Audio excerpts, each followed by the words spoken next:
hunting down parts. No more drowning in paperwork. With MaintainX, your team can access manuals from anywhere, create new procedures in minutes, and turn voice notes into clear and complete work order feedback. What used to take hours now only takes minutes. Keep your operations moving, not your paperwork. Join over 11,000 maintenance teams that are already fixing more and filing less.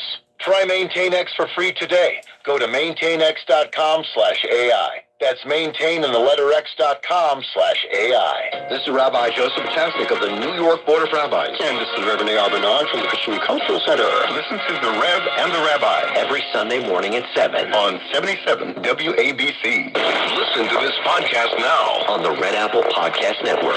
Dominic Carter, City Hall. Coach Rivers, you said that Renee Good was probably on her way home. She was a professional agitator, Coach, that had been following ICE all day long. This is why you and your million-dollar athletes should stick to coaching and dribbling the basketball. You got your facts wrong, Coach Rivers. I get it. As the head coach of the Milwaukee Bucks, you have to say things that your players want you to say publicly. But this is going too far. And if it were up to me, Coach Rivers, you would be fired for this comment. Why don't you concentrate on keeping your star players on the team rather than entering the arena of politics? Coach Rivers, you don't know what you're talking about. Download all of Red Apple Media's podcasts right now through your favorite podcast platform. This is a 77 WABC News Sid and Friends in the Morning update. If you missed the show, here's what you missed. The captain of the Miracle on Ice Olympic hockey team called in to reminisce about one of the greatest moments in sports history. Other than being a police officer, a firefighter, or someone in the military, there's no greater feeling than putting on a USA jersey. And First Lady Melania Trump made her debut on the show to discuss her hit documentary. It will experience history, unprecedented, that story was never shared before. A new Sid and Friends in the Morning Monday at 6 a.m. on 77 WABC. The 77 WABC's Staten Island law firm of Angiuli and Gentili John time is 11:34. For 40 years, the Staten Island law firm of Angiuli and Gentili has been helping people just like you. Call 718-816-0005 or visit aglawnyc.com.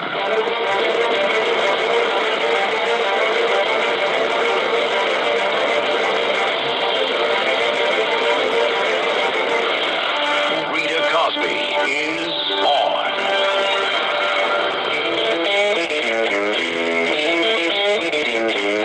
Well, things may be moving very fast in the case of the disappearance of Nancy Guthrie. This is interesting. You guys, I always look at social media, and Sal writes to me, Rita, concerning Nancy Guthrie, he has two really great questions. Why didn't investigators search the roof of her house the first time? That's a very good question. Why didn't they check the roof of her house? Apparently, it looks like they removed some sort of camera, some sort of electronic device from the roof of her building. So you have to wonder, was it there the whole time and they just didn't check, or they didn't think there was something special about it? Didn't they maybe notice or maybe think that something would have been touched or removed or blocked or something up there? That's a great question, Sal. Why is it now some big search there? Also, since Mrs. Guthrie was not driving herself, why would she enter her house through the garage and not the front door main entrance? That's a great question, too. Is it standard procedure that she just likes to go through the garage for some reason? So a lot of people sometimes like that, even if they don't use a car. But why was that happening? That's a very interesting question. Why didn't she go through the front door if indeed, she was just being dropped off by a family member? And why don't we know about that family member? There's just some weird things here. I'm not pointing the finger at the family, but it's just odd. There's some questions, and you bring up some great ones. I have not heard anybody ask both of those questions. Sal, you are spot on. Meantime, this week, and we're going to continue with Phil in one moment, guys. But first, remember, this week has been just gut-wrenching. We've got this new word, this new note that came out tonight. But here is Savannah Guthrie earlier this week pleading on social media, telling the captors her mom is special. On behalf of our family, we want to thank all of you for the prayers, for our beloved mom, Nancy. We feel them, and we continue to believe that she feels them too. Our mom is a kind, faithful, loyal, fiercely loving woman of goodness and light. She is funny, spunky, and clever. She has grandchildren that adore her and crowd around her and cover her with kisses. She loves fun and adventure. She is a devoted friend. She is full of kindness and knowledge. Talk to her and you'll see. Wow, and here is her brother, Cameron, speaking and pleading days later with the captors. This is Cameron Guthrie. I'm speaking for the Guthrie family.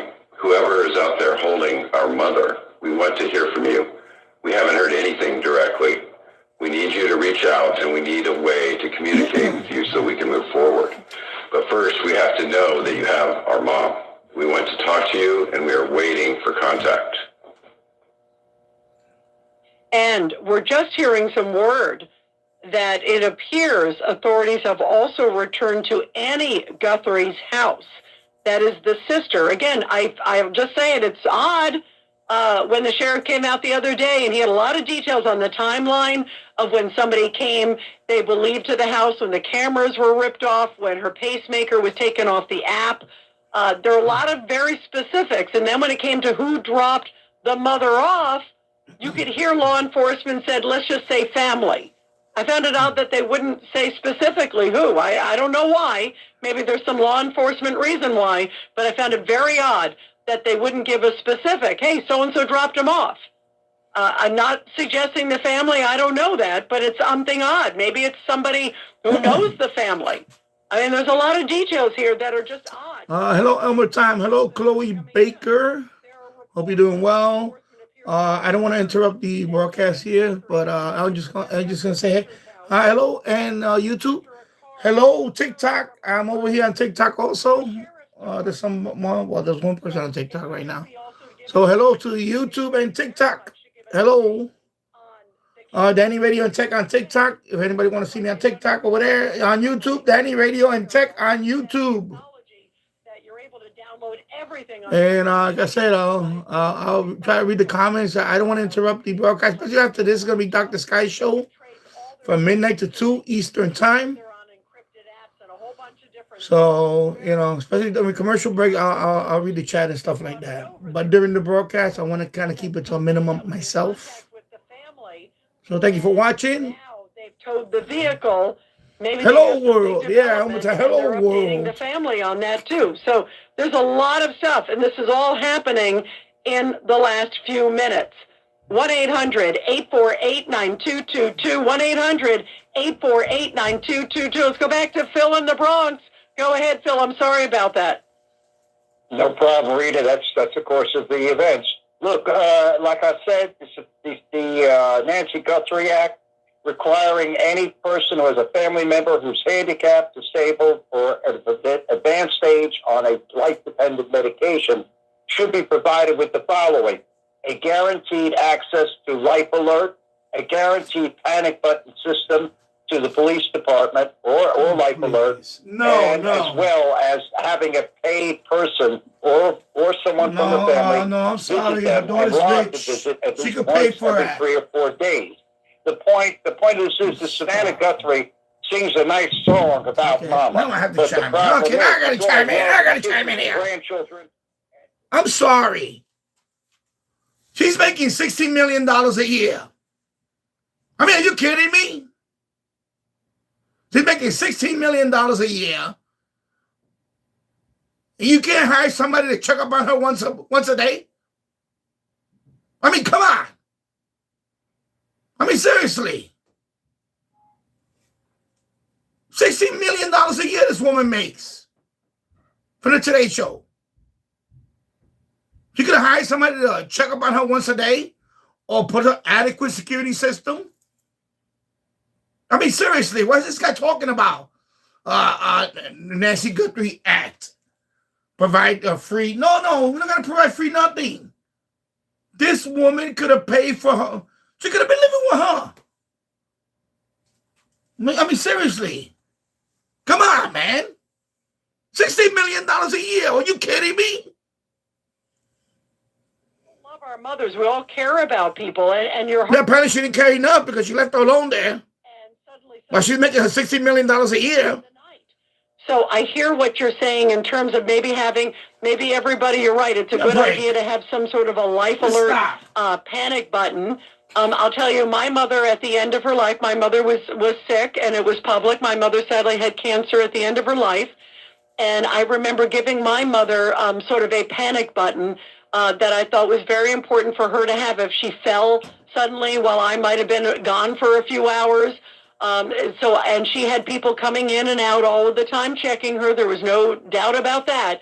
But just in the second, if something were to happen or something odd, I wanted to have that. You think about maybe had Nancy had some sort of panic or life alert. Although in this particular case, Phil, from what we understand, they burst in the middle of the night and she was asleep at the time. So, I mean, even if she had a life alert, they might have been able to do something to her well before that. And it sounds like it's someone who knows her or knows her habits.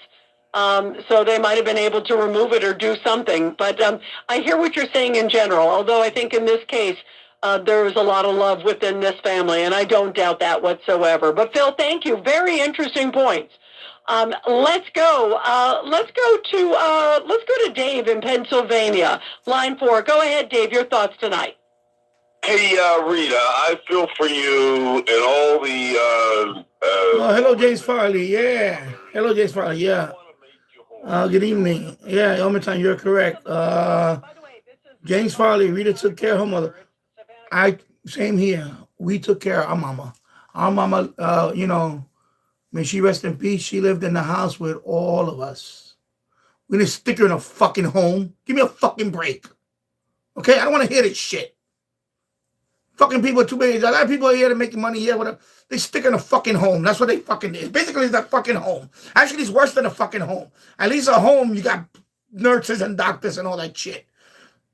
She's in a fucking house. The neighborhood, according to the neighborhood is at night is fucking pitch black. There's no fucking lighting outside. And, no security. A ring cam in front of the door. And some kind of stupid webcam in the back. That's it. That's not fucking security. Give me a fucking break. You're making $60 million a year. Come on, give me a fucking break. The fuck out of here.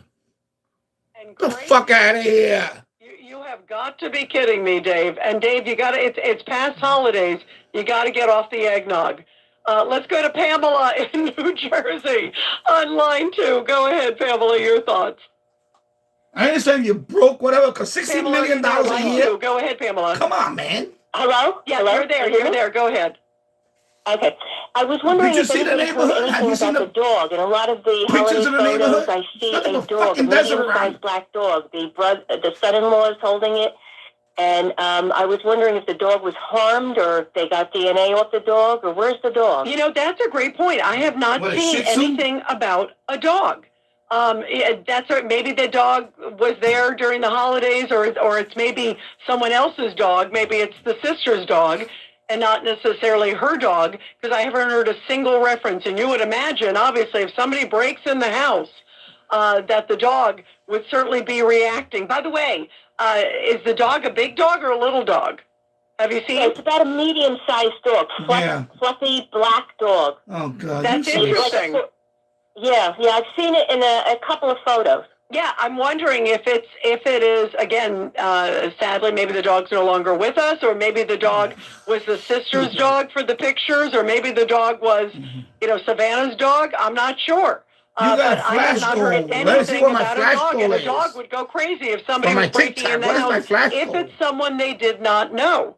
We still don't know if it's 4th century or not. And ice cream in the next 15 minutes. A lot of times they get DNA that's going to happen, but I'll put it up. If they bite the intruder, or if blood drips on the dog, and it makes a difference if the dog was harmed or not harmed. It goes to the character of the intruder, whether they were really awful and killed the dog or didn't harm the dog. Yeah, and believe me, if something horrible had happened to the dog, we would know about devices. it. You know, and you would have seen the dog removed from the house. You would have heard about the dog. Yeah. We haven't heard anything, which makes me think the dog was not in the house, at least at the time. But that is a great point. I'm going to look into that, Pamela. Thank you very, very much. Let's go to Fran on line 4 in Massapequa. Go ahead, Fran. Your thoughts tonight. Rita, love you. Yeah, send you an email. Talk about add me on your Facebook. James Farley. The Democrats are better at lying. That is my than the Facebook. Republicans are at telling the truth, and that's our biggest problem. Now to move on, this Savannah thing, the mother. Then you call me, text me, whatever you need. Yeah, whatever you want to talk. The only thing this is what I think, and I think it's the only explanation. Somebody did work around the house, landscapers, somebody in the neighborhood, a bad guy. Maybe a bad guy lives in the neighborhood. Somebody cased this out. Somebody knows. I mean, if you look at this, is the perfect house to hit if you're a criminal, because there's no one around. And if you case it out, the lady's there by herself. This is a millionaire's I hate to laugh about it, but it's true. Multi-millionaire's mother living basically by herself in the woods. It's unbelievable. I can't believe that nobody lives with her, that she's completely by herself. And this is definitely somebody went there, and it's a botched robbery. They went there, they got her, or maybe a kidnapping, or somebody who's not a professional at it. It was a botched and there was robbery. blood there, so she obviously got hurt. Maybe she was startled, fought back. This is a botched. It's a botched robbery or a botched kidnapping. It's somebody that cased this out, that knew her, somebody that worked there in the neighborhood, worked on a house around the block. And it's just a horrific. I can't even imagine. And just something. The other day, I said to my 89-year-old dad, I'm taking him to the doctor. I said, "Did you lock the door? Mom's home alone." And he said, "Don't worry. No one's going to bother your mom." And that's why every time I leave the house, I tell my mother I love her, and I lock the door and I make sure. But I could never, as a 61-year-old man, I'm very lucky because I was never married. I lived a great life, and I don't have kids. I can watch my mom and dad. But if I had money, I could never in a million years ever leave my mother and father alone. And I know some people can't do it, but I'm sorry. And also, Frank, and I hear what you're saying, Frank, because I do think, listen, elderly clearly need to be protected. There's no question. I just know a lot of very independent people that are, in their 80s and 90s who are like, determined to live alone, and in many ways it's actually kept them living longer because they feel independent. They feel proud that they're able to do things. Many of them can still drive, and so you don't want to take too much away from them. But I hear what you're saying about keeping an eye on them. In this case, though, let's not forget the heart monitor apparently was tied to this app. And also family had access to that. The other thing is the sister lived about 5 minutes away. So it wasn't like she was that far away and used to see her apparently all the time. But hang on 1 second, friend. Let me ask you this question. Just because of what we're seeing tonight, what do you think is going on here? Because the new news is obviously there's a second note. And then they went up to the roof of the place and took it looks like something, everyone's reporting, it looks like something off a camera or the camera itself from a roof, which again, did they not see it before, or is that new, or was there something on it that they missed? Then they towed a car, and then they went over to the sister's house. So what do you think all this means? And also the other thing is, I don't know why they didn't say, they're not saying if it's forced entry or not. I agree, there's something with somebody who knew the house well, knew her. Yeah, there were some blood droplets, but by the way, it was very minor. Very minor, but there were clearly signs of something in the house that was obviously a major struggle, because they were only in the house for a few minutes, and then they called 911. When they found out she hadn't gone to church, they went over to check on her, and then, maybe they thought she overslept or whatever happened or whatever, and then they went on to check on her, and right away, within a few minutes, they called 911. Like, you don't just call 911 if you think, maybe mom wandered off or went over to the neighbors. No, they did it within minutes. So there must have been, I agree with you, some sort of sign of struggle or something at that house inside, even more than what we see outside, Fran. Correct. Rita, you're the best. But listen, young kids in New York and across the country have been killed over a pair of sneakers. So it might not even be about the money. Criminals are lowlifes. They don't care. So this could be, something happened. They panicked. She might have bit them when they, who knows? When they grabbed her and they hit her, you don't know what happened. But the bottom line is this. One of the neighbors said, we don't have street lights because we have such beautiful nights here. And not only that, it's isolated. It's different when you live in a neighborhood where there's people all around. Absolutely, and you're right. Older people deserve their freedom, and ability to do things. And not only that, the police officer. When I first saw the what did you call him? The captain when he did his first interview. Yep. Hey, Fran, we got to go to a hard break. But sorry about that. Right, we do have a hard break here. But I hear what you're saying. Okay, hard break. It's gonna be a hard break here. Yeah, he's right. James Farley, you're quite handsome.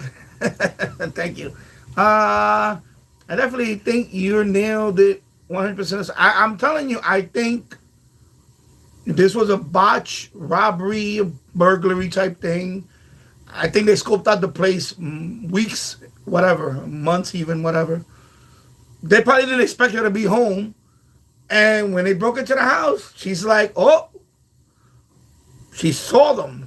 And they probably somebody that she knows. And if the perpetrator, if she didn't know the perpetrator, then the perpetrator would have tied her up and gagged her and said, okay, we're gonna take this stuff, we're gonna leave you tied up. That's it. We're not gonna hurt you, we're gonna tie you up. But she knew the perpetrator. So the perpetrator, there's no way he's gonna leave. Because she could ID him now. So she said, no, we got to take her with you. We got to take her with us. And that's how she became, And by the way, like I said, I said it over and over. I think she's gone. I don't think they're going to recover. I think there's going to be a recovery in a few more days. Because she's not even not even a very healthy woman. She's frail. She's 84 years old. And age is a number. Okay, I get it. But 84 years old. She's frail. She has a heart condition. She needs daily medication. She's on a pacemaker. Yeah, she's gone. Sorry, I'm going to say it. People aren't going to like it. But she's gone. They went in there. They fucked up the robbery. And said, oh, shit. I didn't know this woman was going to be home. They had to take her with them. They took her with them. And after a couple of days, they said, oh, shit. This woman, the whole world's looking for this woman. So they probably fucking left her somewhere. And that's it. And of course, she can't fucking survive without her medication. She's gone. She's gone. And we're talking about Tucson, Arizona. If you ever looked at the Google map, is a town. It's a small city, actually. It's surrounded by desert. You know how much desert is out there? She could be buried anywhere. There's abandoned mine shafts. There's abandoned mine shafts. Okay? Mine shafts abandoned. She could be anywhere. Okay? Anywhere. And, he's not going to be a happy ending, people. It's not going to be a happy ending.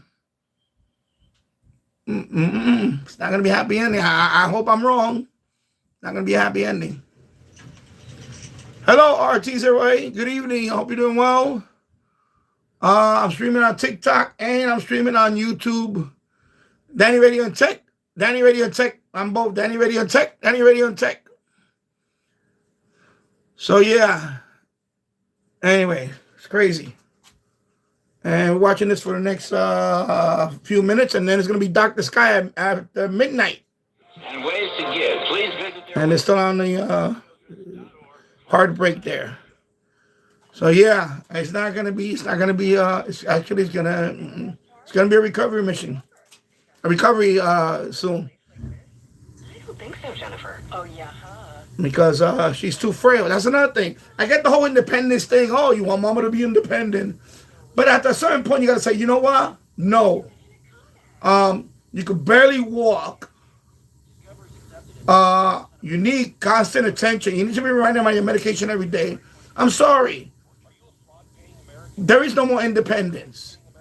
And by the way, at that age, if you fall, at that age, if you fall, it could be fatal. You understand? And the fact that she didn't even have a life alert. I mean, something as simple as a life alert, she didn't even have that. I mean, seriously. Not even a life alert. I mean, that just says a lot. I'm sorry. That just says a lot about the, the daughter. I'm sorry. You're making $16 million a year. You would think, yeah, exactly. I would have a visiting nurse every day in there. Have the life alert thing. You ever heard of Alexa? We have 3 of them in the house here. My wife checks up on my son all the time. Even when I'm home. Of course I'm home. Somebody's always home with my son. But even when I'm home, my wife wants to talk to my son. We have Alexa, we have the Echo Show, which is the one with the screen, on his bedroom and on the living room, so she could see him. And I have cams all over the house. We have cams all over the house where she could check up on either of us. Okay? It's ridiculous. Come on, man. I'm not bringing home $16 million a year. Come on. Anybody could do this. I mean, seriously. All right. Let me get back to the program here. Invite Johnny to join the guest. No, I'm not inviting you to join guests. Sorry. There's going to be no guests on TikTok. Watch, you can like, comment, send me a gift, but ain't going to be no guests. So happy to see that one of the architects of so start sending me invites. 2012 attack on the U.S. consulate in Benghazi, Libya. Who could forget that? One of the masterminds was arrested and will be prosecuted on federal charges in America in the wee hours this morning. Thank goodness. That, of course, deadly attack where a number of Americans were killed. I remember interviewing some of those who survived and stood guard. Bravo to the Department of Justice. Let's pray Nancy Guthrie comes home this weekend, guys. RT sent bronze medal. Oh, cool. RT's right. This is New York's talk leader, the crown jewel. Okay, they're on break. Oh, yeah, I forgot to mention. YouTube. Now you can send rubies. You can send a ruby as a gift. And I think they're gonna roll out other gifts, just like TikTok. But nobody on TikTok sends me gifts. I don't know why. I got a bunch of cheapskates over here. Hey, thank you for the bronze medal. So rubies, I believe is only for vertical live streams. Right now, vertical live streams, you can send gift. I think I believe you can buy 100 rubies for $1. Is it $1 or something? 100 rubies. So basically a penny for you send rubies out. And your TikTok has a similar thing. They're coins. So, there you go. Nice gift. Oh, you sent me the thumbs up. Oh, nice. Thank you. Wow. So, this is like TikTok with the gifts. Nice. Thank you, RT08. You're the man, bro. Of course, nobody on TikTok sends me anything. Or whatever. That's why I didn't even bother. If they want attention, you send me something over here on TikTok. Right now, YouTube is kicking your ass. YouTube is kicking your ass, TikTok. Guilty at a bench trial for killing 30-year-old Eric Dupre in 2023. The NYPD sergeant was convicted of manslaughter Friday for hurling a cooler at a suspect fleeing a botched drug bust in the Bronx, causing the man's death as he fell from a moving scooter. Sentencing will be held on March 19th. Get ready to dive back into those frigid temperatures. Lisa G reports. Forecasters say a polar vortex is bringing in brutal Arctic air this weekend. Frigid air will be sweeping in from the north, plunging temperatures at night to single digits. On Saturday, the high will only be in the 20s. Sunday, around 20 degrees, but the wind chills will make it feel colder. Let me read a couple of comments over here before because Dr. Sky's coming up after this. Jace Farley, the house is big. She could have 24.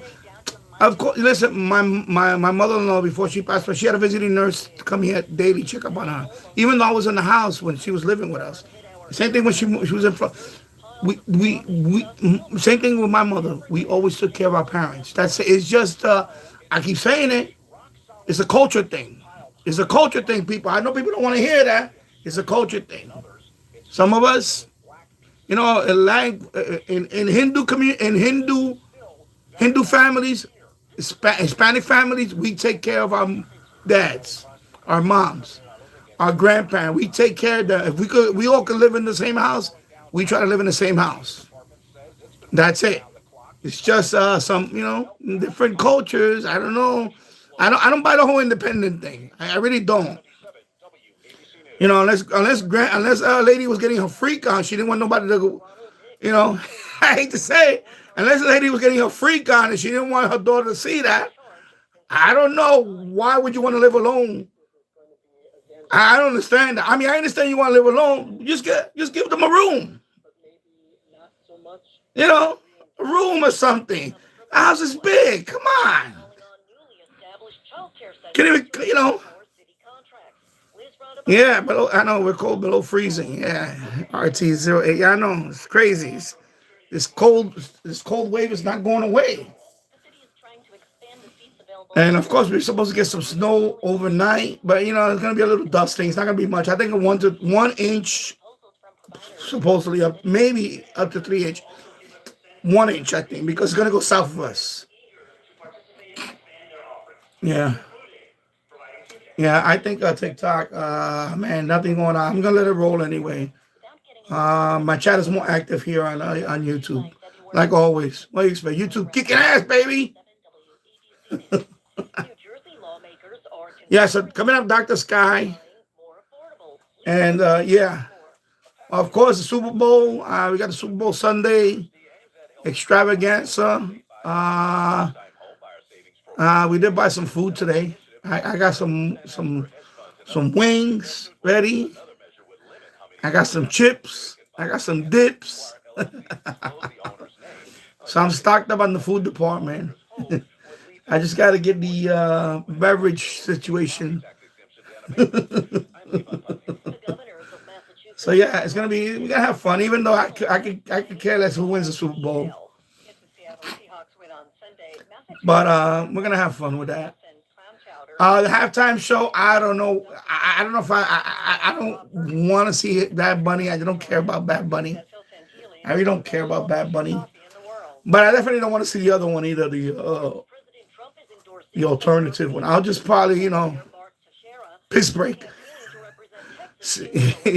You know, hot wing break. Piss break, that's it. We'll just talk. I don't think I want to watch any of them anyway. Plus, I can't really, you know, put that on. So yeah, so I don't think I'm gonna watch any of the halftime stuff. We'll watch the game, and then I think at halftime we'll just talk and then whatever.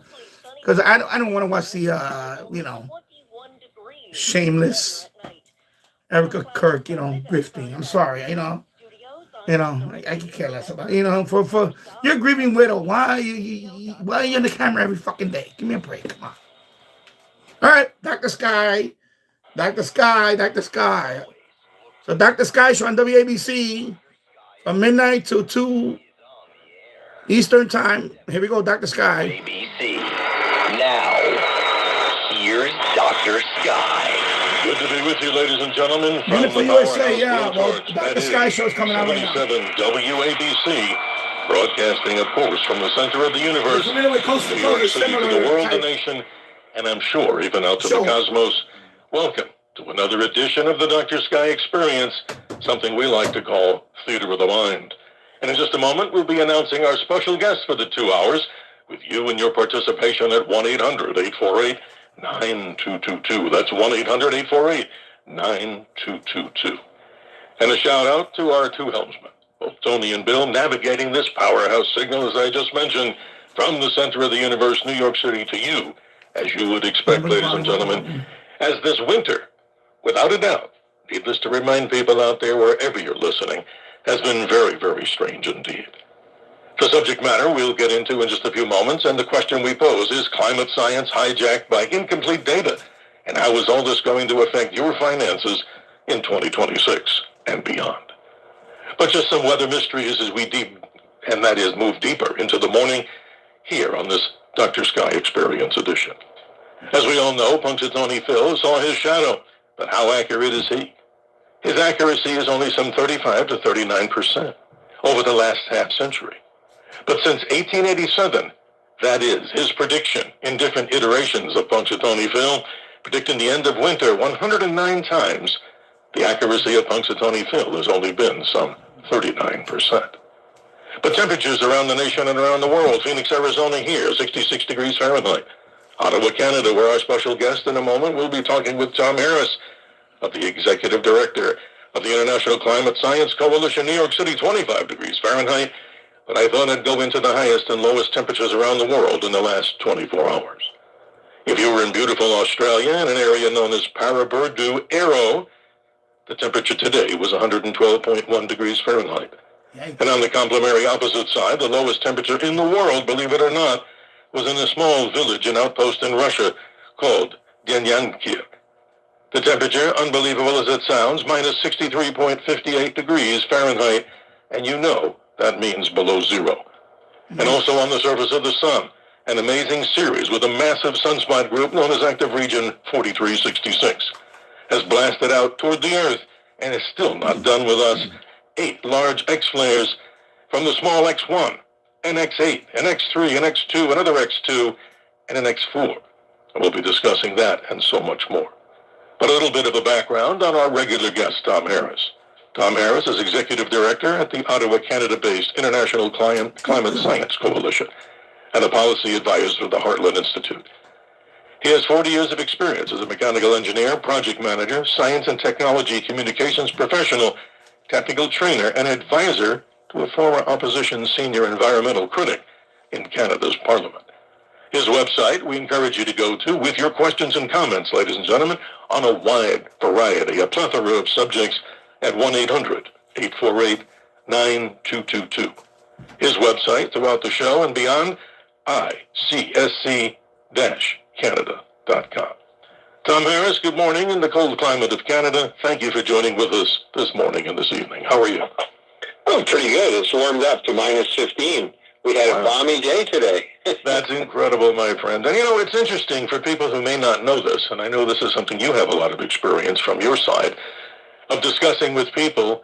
And we always like to say this, if people disagree with the content, meaning the subject of climate change or climate science, however you want to say it, we welcome what? The conversation for people who disagree. And it's always good to listen to their thoughts and provide the opposite side of the equation. But let's talk a little bit about this polar vortex and put it in perspective so people kind of understand what it is. There is science behind it, but please continue and give us a little education on what's happening with this polar vortex. Yeah, sure. There's a current of air, like a donut, that sits over both poles, North and South Pole, and it's called the polar vortex. And the air whips around, and it acts to hold the very cold air right at the poles. And we're talking about air from Siberia and places like that. But when it weakens, when it slows down, it tends to wobble. And it causes the jet stream, which is another current of air that's a bit further south, the polar jet stream, to then start to bend down into the United States. Now, the interesting thing is that polar jet stream is actually like a wall that holds the cold air up. And what's happened just recently is the jet stream has become very wobbly because the polar vortex is weakened. And we're getting conditions now down as far as Texas that are much colder than, places on the West Coast that are normally much colder. And it's interesting because a friend of mine in southern Alberta, he was saying the temperature today was 15 degrees Celsius, which is about 65 degrees Fahrenheit, and because he's below that wall, that jet stream that acts like a wall to hold that cold Arctic air north. But unfortunately, a lot of the United States, Tennessee, for example, has become very cold because that wall has slid farther, approaching the Gulf of Mexico. Sure. And so what you have is very cold conditions, in places like Tennessee and Kentucky, certainly in New England, and much warmer conditions. We were just on the phone with somebody from San Diego, and he said that he's out biking. It's a beautiful day there. Well, not to rub it in, Tom, the high temperature here in Phoenix throughout the past week reached an all-time high here, a record 86 degrees Fahrenheit. I'm not complaining, but let's also look at Florida. And many of our friends, many people who listen to this radio station and are doing so right now, that's interesting. The poor iguanas, they were found, frozen, falling out of trees. I mean, that's horrible. And look at the citrus crop. Look at how dependent we are on what happens when weather can just wreak havoc on crops and animals, and more importantly, on animals and, of course, people, number one. Yes, and in fact, it's interesting that the first space shuttle disaster, Challenger disaster, that occurred because it was so cold that there were icicles on the oranges, and the engineers said we didn't know whether the O-rings that were between the segments of the solid booster, we didn't know if they'd remain flexible enough to hold the hot gases in. And they told the program managers, no, you cannot launch under these conditions. We simply don't know what will happen. And because the media and others were pressuring NASA, the program managers overrode the engineers, and they launched, and sure enough, the O-rings let the gas escape. It hit the hydrogen tank in the middle, a hydrogen-oxygen tank in the middle, and it blew up and killed them all. That's horrible, Tom. I mean, that story, I know where I was on that date back in January of 1986, and I'm sure anybody who's within our age group, or of course experienced that even as children in school, a horrific day for the American space program.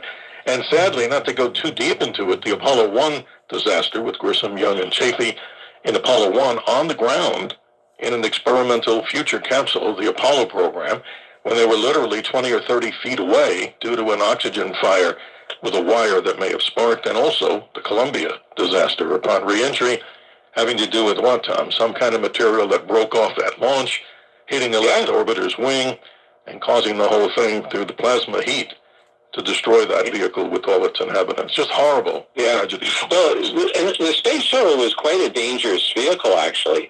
Feynman, Richard Feynman, the physicist, he was saying about a 1 in 50 chance of a catastrophic destruction of the shuttle on every flight, and that's about what happened. I mean, they had 100 and some odd flights, and they had 2 shuttles blow up. And, it's interesting, in the case of the Apollo 1 spacecraft, I was collecting all the newspapers then, I still have them, and they had, believe it or not, 100% oxygen atmosphere. And a little spark in 100% oxygen atmosphere, my goodness, you're in big trouble. So they actually made a lot of changes. They were cocky, actually. They thought that they could get away with almost anything.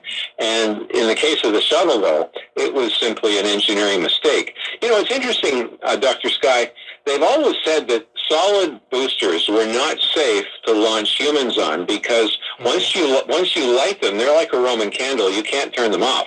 You can't say it as well, exactly. Many people had been under the misconception that this was chemical fuel mixed, a mixation in the engine's and combustion chamber. But you're right. It was like, see if I'm right on this. It was described as having like rubber on an eraser. So you feel that gooey kind of soft material like a rubber eraser on a pencil. Skyrocket. But it all was filled, right. So once you light it, it's going to burn all the way through until it's no longer available. Yep. Yeah, I'm sad that the Orion spacecraft, the one they're going to launch on March 6th is the earliest they'll launch at this point because they keep, they delayed it. But it has solid boosters on the side. I mean, for a long time, until the space shuttle, they said that was way too dangerous to have people on board because, as I say, you can't control it the way you can a chemical rocket, at least a liquid-fueled rocket. And now they're going with these solid boosters again, so let's hope we don't get those troubles again. Yes, and look, not to pick on NASA in an unfair way, but we'll be objective, and with your knowledge and the listeners out there, your questions and comments regarding subjects, ladies and gentlemen, that we'll get into. The expertise of Tom Harris as the Executive Director of the International Climate Science Coalition talks about his version of what might be happening in the climate crisis and what's really happening in that world. We'll get to those topics. 1-800-848-9222. We will delve into the subject matter. He's a writer for so many different publications, and we'll get into an article from America Out Loud, in which Tom Harris is very proud to talk about the next iteration of America moving on to the stars, as we talk later about Artemis 2, a very interesting launch. And it's interesting, Tom, because that date could have been this date that we're talking about or yesterday's date for many people in the East Coast. It was originally as early as what, February 6th. So look at the launch delay. And I think the launch delay is because of some hydrogen leaks and other things we don't know about. What say you quickly on the launch delay? What do you feel the real reason is in your information? Yeah, I think that you're right. It's exactly what you were just saying. And, this is a spacecraft that's only been used once before. It was a spacecraft that was launched in 2022 with nobody on board. They had a 15-day mission. So they're suddenly escalating that, not just to orbit. They're going to go around the back of the moon. I mean, this is a huge, huge step. So they have so much new technology that they're going to be very careful that they don't launch until they're really ready. Because, ordinarily, if you look at the sequence of events, Mercury, Gemini, Apollo, you would be taking a step-by-step approach with a new rocket. They're going right from unmanned rocket to a manned mission to the moon. It's a huge step. So they're gonna four brave souls doing it. Yeah, that's right. Now it's interesting. They don't go that close to the moon. They're not going into lunar orbit. At least I hope not. If they are, they're in trouble. They're only going to be about 4,600 miles from the moon, which is it's close to the moon. But the whole point of this is to have a couple of weeks in which they can make sure that everything works before Artemis 3, which may be as soon as next year when they actually land on the southern pole of the moon. And that's a big step. Tom, that's a miracle. And again, I don't necessarily believe there's a space race right now, but I'm sure many people out there should be or should not be doing these things with all the world's problems. We kind of think differently, but your opinions, either way, ladies and gentlemen, are most respected here in what we call, Tom, we've changed the concept here. We call it critical thinking, but we call theater of the mind this particular radio show. Why, ladies and gentlemen? Just imagine yourself in a theater, and in this particular case, radio. Theater of the mind, of course, gives us an opportunity to express our opinions and what we love in those four types of conversation. We love dialogue and critical thinking.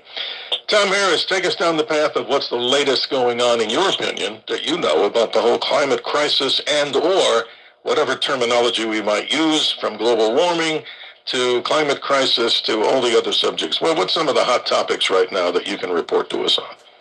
Yeah, sure. One of the hottest topics is this idea that Canada, which is a huge part of the Earth, the surface area, has in fact made a major mistake in its temperature calculations. And we touched on this very briefly last time, but I can give you an update, because what's happened is Dr. Joseph Hickey, who was a data analyst with the Bank of Canada, he was given the job in 2021 to take the temperature measurements from Environment Canada and calculate what would be the impact on the economy of those temperature changes. Wow. And what he saw in the data was that in 1998, there was a 1 degree Celsius, it's 1.6 degree Fahrenheit jump suddenly in 1 year.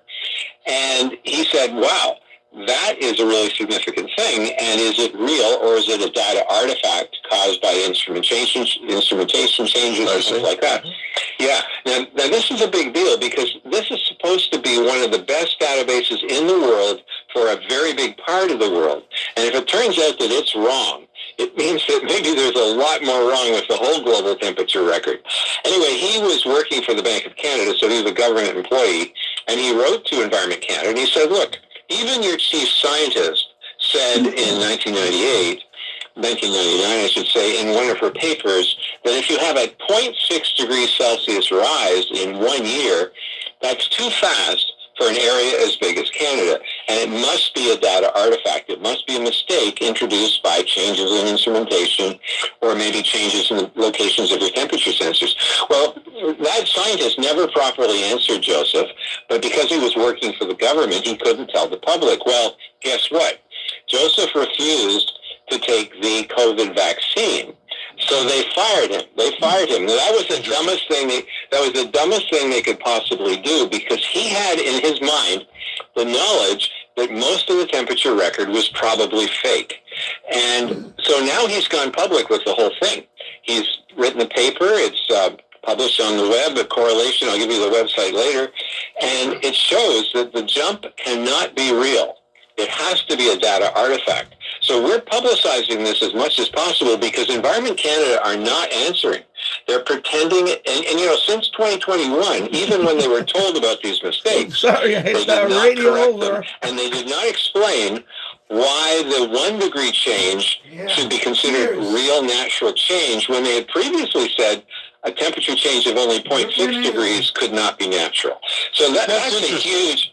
that is fascinating to report to our audience here. And let me ask you this, in your opinion, of course. Is Canada now considered the poster child for politically driven climate change? I mean, was that kind of a summation of what I'm hearing in the background of what you just said? And let's hear it in your own words, what I just asked you about.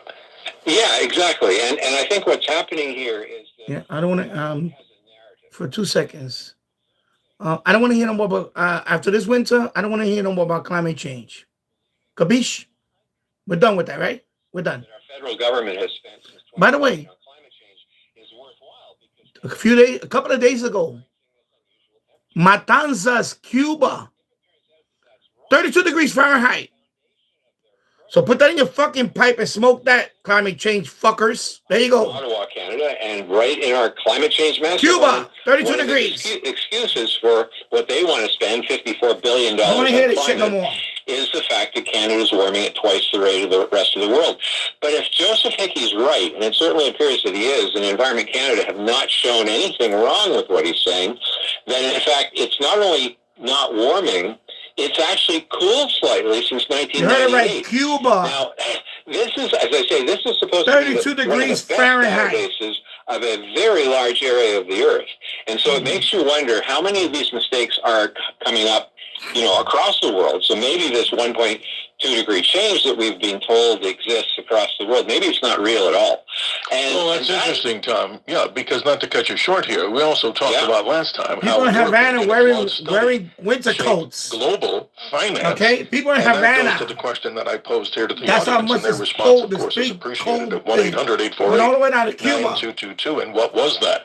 And the question is climate science hijacked by incomplete data? And how does this affect your finances, ladies and gentlemen? In 2026 from electric, makes sense, right? So it needs answers. Yeah.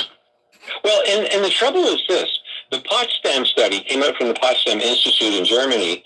It said that there would be a 62% reduction in GDP for the world because of climate change. It's so cold in Florida. You know the iguanas?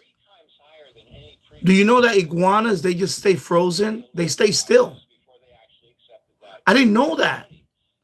They're like suspended animation, basically. They just stay like frozen. Iguanas in the streets or lizards. It's so cold, they just curl up and they stay like that. Okay? This is Florida. So what you found is that oil and gas companies had a much more difficult time getting loans and getting financial arrangements. People had a harder time getting insurance, all based on a study that about a year later was shown to be hugely flawed. There you go. And this is the trouble. When a study comes out that supports the narrative, it immediately gets not only widespread media attention, but they start to incorporate it into all the financial institutions, across the Western world. But then you take a report like Joseph Hickey's, where he says, "Hey, I'm not sure that this temperature change is even real," and the media won't even report it. In fact, it's interesting. Aside from you, I'm gonna skip this for a minute. Let me read. I saw Andy on. Andy Randomness. I don't know why I have trouble saying that sometimes. Evening, everyone. I'm trying to run an emergency KWO35 stream due to snow squalls anticipated at 4 a.m. We're not going to get much here. I'm in Yonkers. I know it's going south of us. I think it's going to affect like southern Long Island or something like that. We're not going to get anything. I mean, we're talking about maybe an inch of snow. So it's not going to be anything significant. It's nothing like that. And the horrible movies that he was in. I knew that guy, by the way, personally. He was a great actor. But tell us about the Dunning-Kruger effect. It all relates to what? Tell us the definition of that in the study of climate science. Tell us. Yeah, sure. Two social scientists by the name of Dunning and Kruger. They wanted to find out what impact knowledge had on the certainty with which people considered their opinions. And they did various tests with different groups. And they had groups who knew a lot about the subject they were testing them on, and they had groups who knew absolutely nothing. And what they found was that the more, or I should say the less, a particular group knew about a subject, the more confident they were that their opinions were right. And it was quite funny because when you look at the scientists... RT08, rum, they don't remember. Unfortunately, the problem with Cuba is that they have blackouts 20 hours a day. They only have electricity for about 4 hours a day. So when it's 32 degrees, it's cold for them. They have to, there's no kind of heating system in Cuba. They're not used to 32 degrees. That's cold. That's cold for Cuba. So, and they have no electricity most of the day. Only about 4 hours a day. They average, because these are planned blackouts. They don't have 27. They don't have 24/7 electricity anymore in Cuba. It's like a snowball. Yeah, here, of course, that will be a heat wave right here in New York. It needs to expand until that snowball gets bigger and bigger, and then it almost seems like it's gospel. And then what happens? The people who really don't know the backgrounds on this stuff, they become, pretty much experts in their own way of not knowing the whole story. How can we say there's any other way to explain it, right? Yeah, that's right. And then you have the government decide policy, and they don't even really understand the foundations of what they're doing. And then the scientists are told by the government to go find evidence to support the policy. And, that's what's going on here, is that we have the government, in the case of the Hickey report, who've decided that Canada's warming at twice the rate of the rest of the world based on very flimsy and probably incorrect data. When a scientist comes up and says, hey, I don't think that's true, he's basically told to shut up, and in this case, later fired. But so what we have is, they call it evidence-based decision-making. What I call this is decision-based evidence-making. In other words, and one of my sisters worked in a department of the government, and she was told to go find evidence to prove what the minister was saying was correct. And she came back and said, I can't find any evidence. And they said, well, go look harder, because, of course, they wanted to support what the politician had said. And that's what's going on almost all the time in the climate field. Tom, let me throw this out. We're going to have to take the break here in just a moment. But again, here's something I think is very profound. Let both sides of the conversation come to some sort of mutual agreement on this without the hate tactics, the yelling and screaming and, blowing things up and doing that. Again, the appeal would go out there for, maybe I'm being a little ludicrous here, common sense in the conversation. So, of course, we don't want to pollute the earth, but yet if it's an economic thing that's being crammed down our throats in misinformation, maybe there's a way, at least I'm hoping, Tom, that we can all come together on these subjects. But maybe I'm a little too optimistic. What say you before we go to the break? Well, I think people should be a lot more humble and recognize that the Earth's climate is probably the most complex natural phenomenon we've ever tackled. I mean, ever. It's more complicated than the development of the atomic bomb or going to the moon. And many of the leading scientists now say that we may never be able to properly forecast climate because they call it a coupled nonlinear system, et cetera, the complication. Yeah, but the bottom line is we can prepare for climate. We can actually adapt to climate change. We can have good, solid energy sources, so whether it's really cold or really hot, we can adapt and survive. But what we're seeing across the United States now with this cold temperature is a lot of power failures because we're not adapting. Sure are. And Tom, not to cut you short, the big break at the bottom of the hour, the hard break rules. And ladies and gentlemen, our Theater of the Mind now takes an intermission on the Powerhouse Station, 77 WABC with the Dr. Sky Experience, 1-800-848-9222 for your participation in the theater. And ladies and gentlemen, we'll be going when we come back to John in the volunteer state of Tennessee and you at 1-800-848-9222. We're going to the snack bar and we'll be right back. The views and opinions expressed by... There you go. Break right now. Yes, let me read the comments over here. Right now, I'm on TikTok. I'm also on YouTube. Of course, TikTok right now, I get no comments. Right now, it's just dead. Yeah. You guys really suck over that TikTok right now. You guys, I'm sorry. You guys are disappointing tonight. Wow. You guys really suck. Sorry. Yeah. James Farley, Artemis is a lost cause. I'm having my doubts too, I don't know. James Farley, China will definitely beat us back to the moon. Yeah, well, it looks like that's gonna happen. James Farley harping trails. Don't get me started. Yeah, I know. And James Farley, yeah, they fall out of trees. Yeah, the iguanas. Yeah, I know. It's crazy. When they get cold, they curl up and they just they I guess they go into like a hibernation or something because it's so cold. They just freeze and stay like that. Yeah. So yeah, 32 degrees in Matanzas, Cuba. Lowest. It broke the record by 1 degree. It had about a 30-year-old record. It was 33 degrees in Havana. So they just broke the record. Was it Havana? Anyway. So Matanzas, 32 degrees Fahrenheit. Coldest temperature recorded in Cuba. That's cold. For Cuba, that's cold. When I lived in Puerto Rico, I know where, and my mother's hometown of Jayuya, it's about 4,000, it's about almost a mile high elevation. It does get cold up there. But we're talking about, upper 50s, maybe lower 50s, but never had something like that. I think the lowest recorded temperature in Puerto Rico is in the 40s. It's in the 40-degree range, something like that. Not 32 degrees in Cuba. Wow. Yeah. James Farley, power the country, not the data centers. Yeah. RT08, Naperville just shut down a data center being built. Wow. Yeah. Yeah, I'm very disappointed with TikTok. Honestly, I mean, there's no interaction on TikTok at all. I think the next live stream, when I do a dual live stream, I'm gonna go over to Twitch. I think TikTok is fucking. I'm sorry. TikTok is basically the lowest common denominator. Swipers. There's no engagement on TikTok. Hate to say it, there's no engagement on TikTok.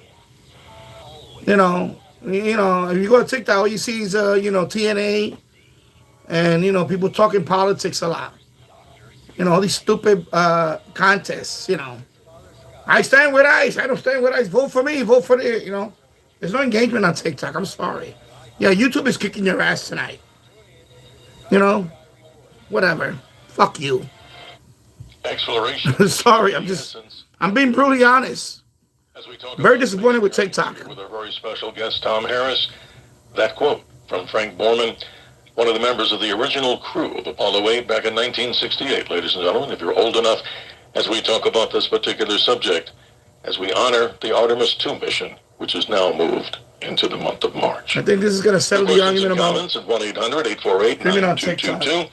Tom, this is interesting. Let's move on to that very subject. You're a writer for a number of publications over the years, America Out Loud, and you're proud to announce this article, which I think is very apropos as we talk about exploration. After 54 years, America heads back to the moon and beyond.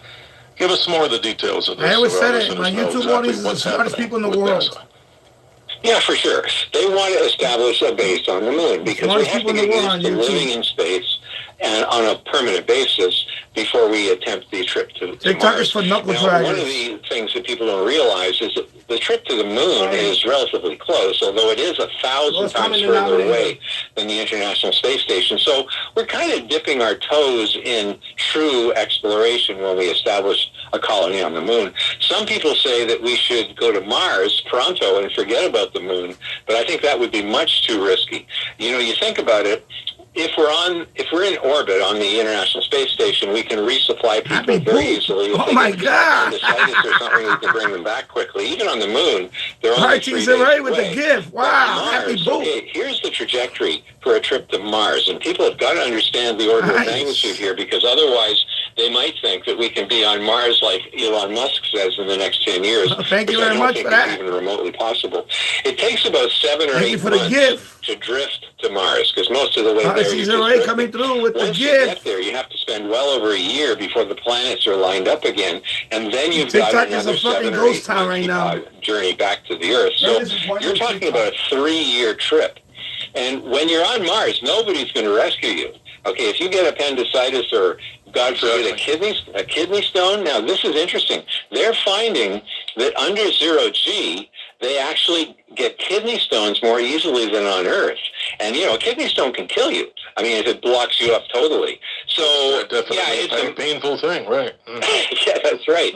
So the trip to Mars is much, much, much more difficult. And the analogy I heard from Chris Hadfield, the Canadian astronaut who was he was the commander of the International Space Station. He said, okay, it's like you've been paddling in your canoe around the year 1600 around Paris in the Seine River, and you've gone on a few little trips, a few miles up and down the river, and you suddenly announce, well, I can do that. So now I'm going to go to Australia. He said it's ridiculous because the Mars trip it's another 1,000 times further away than the moon when you actually look at the actual flight path. So it's much, much more difficult. Right. Yeah, and we have to have much longer time between failure for components because you're not going to get any spare parts from Earth, that's for sure. And the psychological impact of living on Mars, oh my God. You've heard of Kim Stanley Robinson, the science fiction writer. Yes. Yeah, it's he not wrote even a book close. called Red Mars. I have it right here on my shelf. It's part of a trilogy, Red Mars, Green Mars, Blue Mars, as we terraform Mars to become more like the Earth so we don't need spacesuits. And I'll tell you, the big barrier on Red Mars, when they first go to Mars, I don't know why I bother with TikTok, to be honest. Really right. Yeah, I mean, living in that kind of barren environment inside a tin can for years, like, people go crazy. I'm wasting a stream on TikTok. I could have been streaming on another channel on YouTube. They test them for claustrophobia, for example, is they have a canvas ball with a zipper in it. It's about 3 feet across, and they have to crawl in, and they're in the fetal position inside this ball. It's opaque. There's no light through it. And they have oxygen, and they're measuring their heart rate. And they test them to see how long it is before they panic. And, of course, most people would panic in a very short period of time. But the book I was reading from one of the space shuttle astronauts, he had no problem with claustrophobia. So when they put him in the ball, he went to sleep. And they'd wake him up, and they'd say, hey, this is a test. We're testing you for claustrophobia. He said, yeah, okay. RT08, it's to the point where I'm trying to give away. I want to give away mods on TikTok. But nobody engages on TikTok. It's like fucking dead. Like, I guess they care about stupid shit. On YouTube, I have all these mods here. We listen to this radio show. We're engaging here. But on TikTok, it's fucking dead. It's like, unless I'm doing some kind of challenge. It's stupid. It's like fucking dead. I'm trying to give away. I'm waiting for the first person to just show any engagement. I will make them all. I will make them a mod. That's it. Only Tasso is there. But he's not there right now. But I know Tasso. If he was online, he will be there. It's like, it sucks. I'm sorry. It fucking sucks. Very disappointed. It really sucks. The Dupa. Hello, welcome to the live stream here on YouTube. I hope you're doing well, my friend. Happy Friday. Well, Saturday now here in New York. Hope you're doing well, my friend. And people on TikTok, I guess somebody needs to wake up over here. Your comment on that suck. Maybe not a specific focus in one direction, all over the place in many people's estimations. That's fucking suck over there. And this SLS rocket, we wish them well. 4 well-trained astronauts headed to the moon, around the moon. I'm trying to give away mods over there. Nobody the reality of the situation is, would you not think, Tom, that this is a little late in the game compared to Elon Musk and Jeff Bezos and the things they've done? Opportunity that's going to be for them. And your comment. They have no idea. Yeah, it's interesting. When they landed on the moon, Vice President Agnew said, why wait? We can be on Mars in 88. And, it's interesting because we really were pretty naive as to what we thought was possible. And they pulled back from the moon exploration, but we could have probably been on Mars by now if we had really... They're too busy watching, where Carlo? Where Carlo? Where Carlo? Where Carlo? I saw you watch over there. Like, no engagement. What at all? Nothing. Wow, you guys suck. So in a way, there's a bit of a space race, which of course was what drove the original YouTube is space kicking your race to a large fucking extent. ass. Correct. Because Not we even wanted close. to demonstrate to the world that capitalism was a better system, freedom was a better system than the dictatorships, and we succeeded, and we won that war, and it was really worthwhile. But you know, Dr. Sky, it's interesting because many of the people, and I've met a number of the Apollo astronauts that walked on the moon. Some are still alive, actually. Harrison Schmitt, for example, from Apollo 17. And you know, these people were not driven in the same way. I mean, they looked at this as a expansion of humankind off the planet. Okay, now one thing I will say about Elon Musk, I'm not inviting anybody. You're not going to join my live. You're not going to join me as a guest unless I see engagement. Because you know, I want to see some gifts. I want to see engagement. Or nobody's going to join anything on this side. Forget about it. Could in fact destroy our civilization. And the point that the anthropologist Charles Laughlin makes, he said, look, there is a limited window of opportunity during which time we have the resources, we have the technology, we have the will to expand off planet. If we wait too long, we may lose one of those. And so I think that in fact NASA's doing the right thing. Yeah, I know there's various people who say that we should just go right on to Mars, but I think that's way too dangerous at this point. The astronaut Hadfield that I mentioned earlier, he says, sure, we can get to Mars in 10 years, but they'd all be dead. Because let's do it this way, Tom, and to the vast audience. Yeah, let's go to the vast audience here of 77 WABC and throw this question out. Ladies and gentlemen, do you believe that we should be going back to the moon? Your opinions on the space race, if there is one, and this costly, effort. And should it be privatized more so than NASA? Because they seem to have more of the success rate. That and your questions and more comment, ladies and gentlemen, at 1-800-848-9222. But Tom, before we go to the break here in about 2 minutes, I just wanted to throw this out to the audience. This SLS rocket, it has an incredible 8.8 million pounds of thrust. Saturn V had 7.5 million pounds, as you probably know. So it's more. It can lift more weight into low Earth orbit, and then, of course, moving out to the stars, in this case, a trip around the moon. But look at this, from Starship, from Elon Musk, 16 million pounds of thrust with his Raptor engines. That, to me, is more like sci-fi. And we wish, and we're not knocking NASA, we wish them well in this pursuit. But the interesting thing, as you brought up before, the two main rocket motors on the side are these ones you can't shut off. These are the side boosters. And they're actually using 4 of the old shuttle engines that have been modified. That's crazy. These RS-25. So they're using not a whole lot of new engine technology. 4 solid propellant rockets. It's a little bit different from the old school. Wow. Yeah, that's for sure. It is interesting, though. Musk is still involved with the Orion project because they're going to be designing the actual lander that disconnects from the Orion spacecraft. By the way, the Orion spacecraft, if you're ever in Florida, it's really worth seeing because they have actual physical models of it right there, full-size models. It's like a big Apollo spacecraft because it's going to sure is on steroids. And with that, Tom, we go to our next break here, ladies and gentlemen, as we call it, an opportunity to go to an intermission on a Theater of the Mind program we call the Dr. Sky Experience. It's going to be a quick break. Yeah. RT08. Thank you for the happy poop. Oh, that's cool. I like that. Yeah, so this is a dual live stream. I'm streaming on TikTok and I'm streaming on YouTube. Danny Radio and Tech. Danny Radio and Tech. Right now, TikTok looks like freaking ghost town. No engagement at all. Nothing. It's pretty fucking boring there. Sorry. Lowest common denominator, I guess. They're too busy watching. Huele calor! Huele calor! Fucking wow. You guys are disappointing tonight.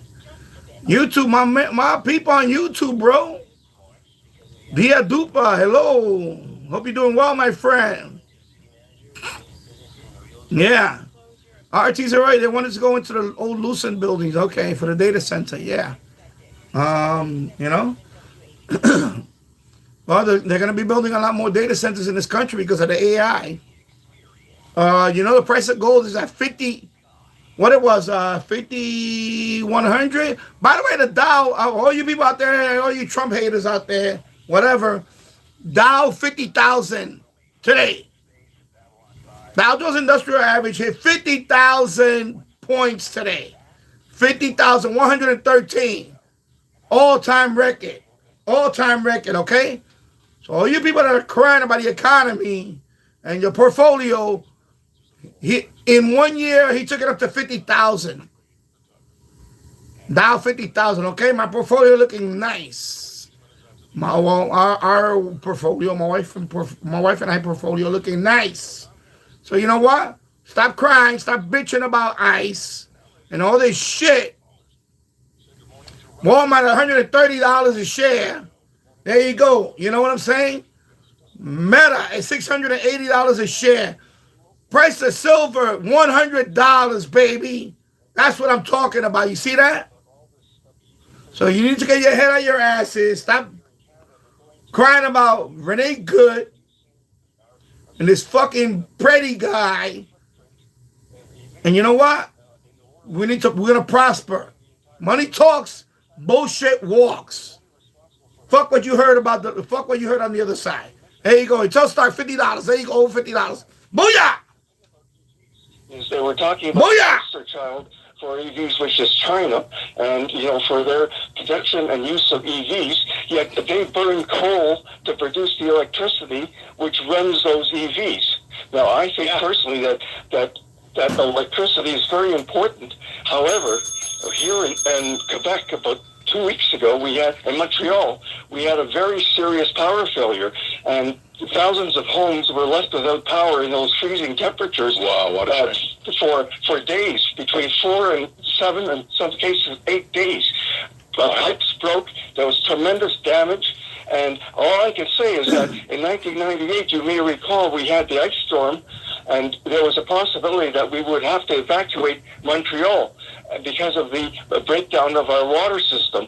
And you can imagine, if we only had EVs, and people were trying to get out of a city, which is an island, and the EVs started breaking down, people couldn't get out. There would be panic and pandemonium. Well, Robert, in Montreal, you bring up a lot to discuss here. Tom, he brings up some amazing points about this subject. Please continue, Tom Harris. Well, right. In fact, our current prime minister is pushing electric vehicles like crazy, and it's a huge mistake. I mean, the bottom line is they don't work very well in cold temperatures. They're very risky to power failures. You get a power failure, you got no electricity to run your car. I'm sure when people are evacuating because a hurricane is coming, they're very glad that they have a full tank of gasoline. But the other point that was raised recently by our Premier here in Ontario, and hello to another Canadian in Quebec, I grew up in Montreal, is that they're finding in more and more of the electronics in the so-called green energy field, that the Chinese Communist Party are insisting that they put in spy devices so that they can actually turn off our electric vehicles or turn off our various battery energy storage systems or wind turbines. They can turn them off from Beijing. And, it's interesting because our premier was bringing up this point that these Chinese vehicles that are being allowed now into Canada are very likely infected with these devices, and that they may not allow them to cross into the United States because of security concerns. So this is a huge mistake. Allowing these EVs in from China, massive mistake. Robert in Montreal, thank you for joining us. We move on with other callers here. Let's say good morning to Edgar. You've been patient in the Bronx. Good morning. You're on with Tom Harris. Thanks for joining the show. How you doing? I'm fine, thank you. Just to be quick, I foresee that in time that the human race on planet Earth will somehow colonize the different, certain moons, maybe, I don't know about planets, but certain moons in the solar system, like around Jupiter. But life will continue, human life will make it, for the moon, for example, I see colonies on the moon in the future, people being born on the moon, and they have their own identity and all that. So I foresee all moon that. Babies. I have two questions, if I may, very quickly. Go ahead, sir. Go ahead, Edgar. Yes, thank you. The cause of the ice ages on the planet Earth. Moon babies. Caused supposedly by some aspect of its orbit. It's like orbit related around the sun. And if I could get an explanation on that. And number two, I read some article where it says the passage of time on Mars is different from the passage of time on the Earth. Yes, it is. It sure is. Edgar, let's have Tom respond to these, and just quickly, just to interject here before we lose the hour. Yes, you're talking about days, minutes lengths, more like 39 minutes or so longer on the Martian surface. They call them sols, S-O-Ls. But Tom, continue on, because I think Edgar brings up some very good points. His positivity of moving out humans to the stars. Oh, I agree. I think that we will become a spacefaring society. And in fact, I can see the day when there'll be more humans living off Earth than on. And you talk about Mars. I mean, as you said, it's approximately the same length day as the Earth. It's pretty close, but it's got a year that's about twice as long. The sun at the surface of Mars is about 2.5 times less than the sun at the surface of Earth, which is why we're going to need nuclear reactors when we actually live there. And in fact, talking about the ice ages, those are driven by what are called Milankovitch cycles. And there are 3 major Milankovitch cycles. One's the shape of the Earth's orbit, which is called eccentricity, and that has a huge period of 100,000 years. And the next one is axial tilt, how much the Earth's axis tilts from the vertical. And, it varies on a period of about 41,000 years. Currently, it's, it tilts between 21 and 24 degrees. And the other one is that our axis wobbles. Okay, if you have a top, if you have a top and you're spinning it, as it slows down before it comes to a stop, it starts to wobble. That period is about 26,000 years. And those Milankovitch cycles are what are driving the very long-term ins and outs of glacial periods and ice ages. Well, Edgar, thank you. Time doesn't permit us to do too much more with conversation, but we really appreciate you and your insightful comments about the positivity of moving on to the planets and then onto the stars. That's the main theme that we're talking about for hour 1. We'll continue, of course, in hour number 2 with the regular topics that Tom Harris brings to the table about the climate science issues that are perplexing many people out there. And also, let's do this right now, just to let everybody know the current weather on the surface of Mars, the Perseverance rover, now in day Sol, which they call a day 4,799, as of February 5th. This is the latest temperature recording. The high temperature, Tom, and audience, was 37 degrees Fahrenheit. Think of that. Pretty warm for Mars. But nice. Don't be too confident for the nighttime temperature, because the low at that night or that early morning, minus 89 degrees Fahrenheit. Unless you had warm socks and an electric blanket or some kind of electric clothing. Minus 89 Fahrenheit in Mars. Yeah, that's a bigger range even than the panhandle of Texas, which can have 100 degrees Celsius, 100 degree Fahrenheit range, over the course of a year. But, Mars is going to be a rough place to live, but it's going to be something that we should do. We really should do it. And I say that not just because of the technological benefits and things like that, Interstellar, but baby. also because humans have evolved to be an exploring animal. And if you have a look at the history of our species, you can see that it is a critical part of what it means to be fully human. And if you take that away, according to various social scientists, it will be very dangerous to our society. In fact, here's a quote from University of Hawaii anthropologist. He says that a withdrawal from exploration and development of space would put the brakes on our cultural and intellectual advancement. Okay, and I can really believe that, because throughout history, societies that explored were more dynamic and they had more of a tolerance of alternative ideas because they were coming in so quickly they couldn't control it. The country, and it's interesting. Imagine the flight miles you would get here, right? China, they stopped the exploration that had been going on. I mean, if it had continued, diamond they class would have discovered Europe. Flight miles. They're almost there. They're almost around the southern tip of Africa. And they're sure aggressive right now in their military and space program. Just going to the moon, that's around it. The planet, you bet. Yeah. All those and flight taking miles. over different areas of real estate, as we call it. Right. That's interesting. But the interesting thing is they wanted to control the population. They did not like the influx of new ideas and new things, like when they brought a giraffe back to China. I mean, this was wild. And they didn't like that instability. They wanted to control it. So they burned all the ships that were capable of significant ocean-going voyages, and they made it a capital offense for a captain to sail a ship with three sails, which was, of course, needed for these long trips. So they withdrew. They withdrew from exploration, and then they were discovered by the Europeans. And, of course, that was terrible for their society. Yes, ladies and gentlemen, plenty of time to get in on the conversation. We're talking about the need for the space program in both of our opinions and your opinion on such a subject, and also about the climate crisis. What say you, our special guest, as we move into hour number 2, Tom Harris, the Executive Director of the International Climate Science Coalition.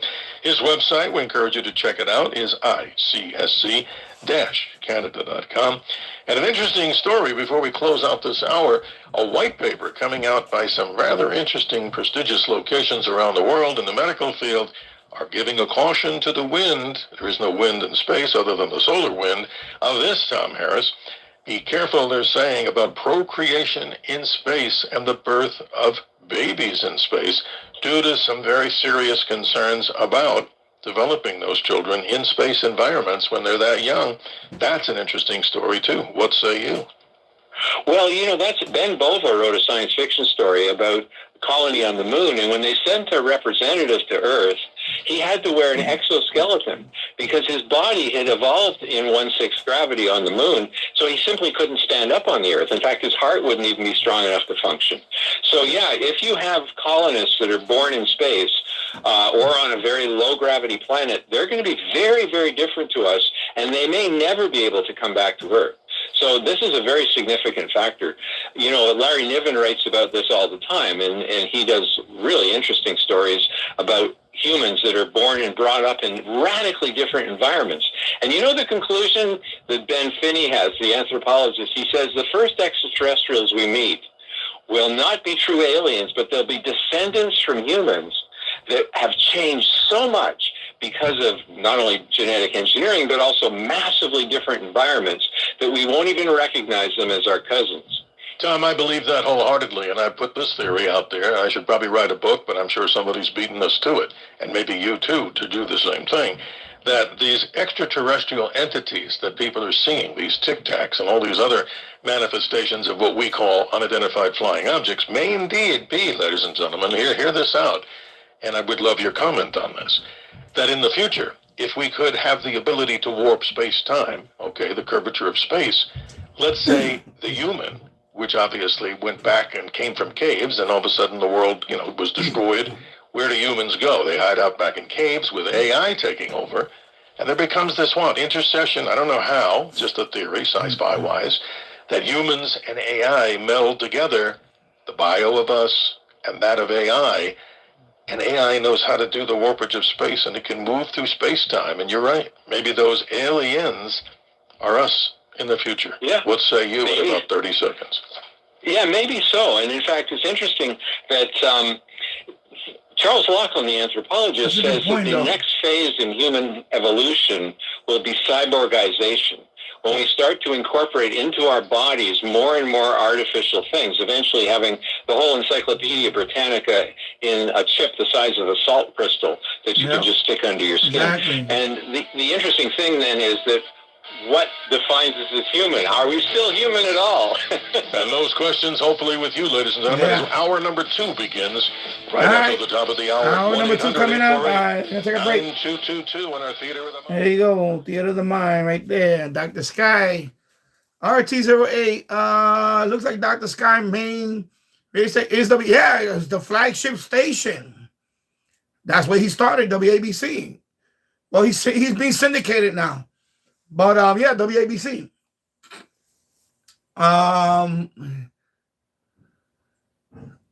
Man, I'm ready to drop TikTok right now and go on Twitch.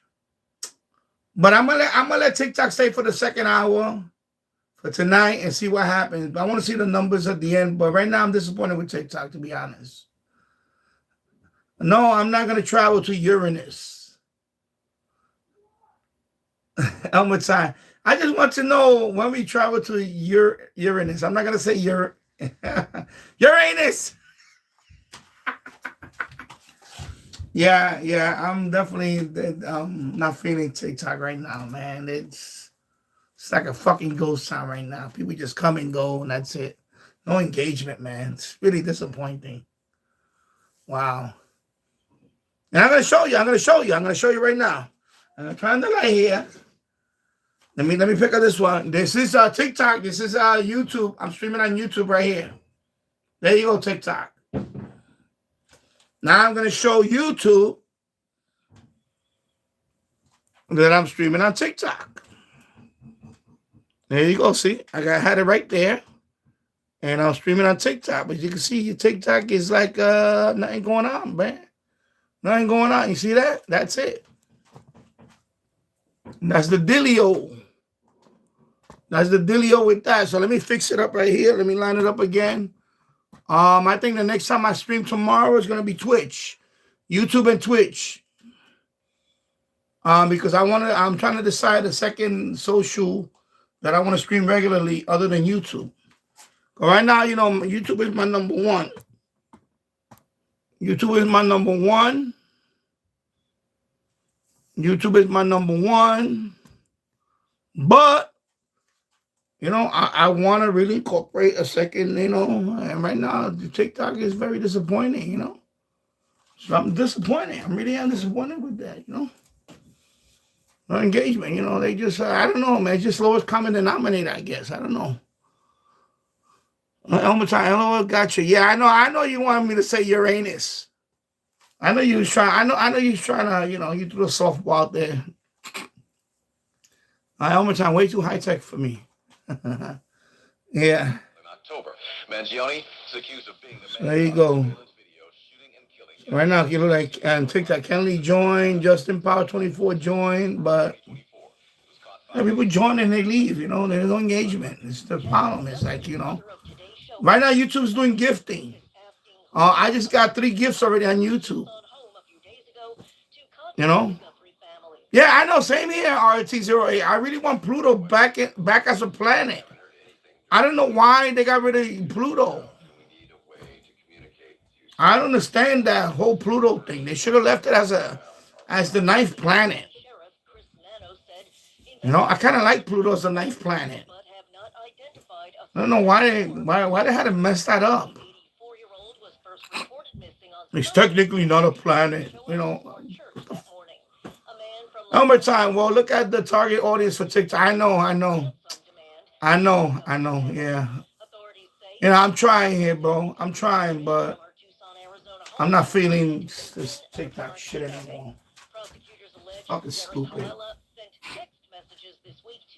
You know, the other day I was going down the, you know, you're looking at TikTok and there's this drunk Japanese bitch. You can tell she's drunk, Japanese bitch, eating at a fucking diner. And she got like 300 people watching her. I'm like, what the fuck, bro? And she's like ugly as fuck. She's not even cute. She's an ugly ass fucking Japanese woman. I mean, she's really ugly. You know, I love Japanese women. I think that, you know, but this woman was fucking ugly as fuck. And 300 people watching. I'm like, what the fuck, bro? What the fuck is going on with these people? And she just fucking blithering shit. She could tell she's fucking lit up. She's drunk, lit up, fucking bawling. Stupid. Like, fucking... People watch anything. I don't know, man. I'm trying to drop nuggets on these people. Knowledge and shit like that. They just don't fucking appreciate it. I mean, seriously. Yeah, you look like a radio. Yeah, there you go. Exactly. Truth told. Yeah, there you go. Exactly. I'm a radio. Yeah, I'm a radio. There you go. I do radio stuff. You know, you can't tell by the title. You can't tell by the name. Any radio and tech, you can't tell. Wow, you're a real genius, bro. Wow, it took you that long to figure it out. Holy shizzles. You know, what the fuck, bro? Yeah, I know, target audience, I know. Yeah, we do want Pluto back as a planet. I think I just sent you some Doritos. I don't know, I didn't see anything on that. TikTok was made for swipes and not live stream. Yeah, I know, it sucks. View message. Let me see what the fucking message was.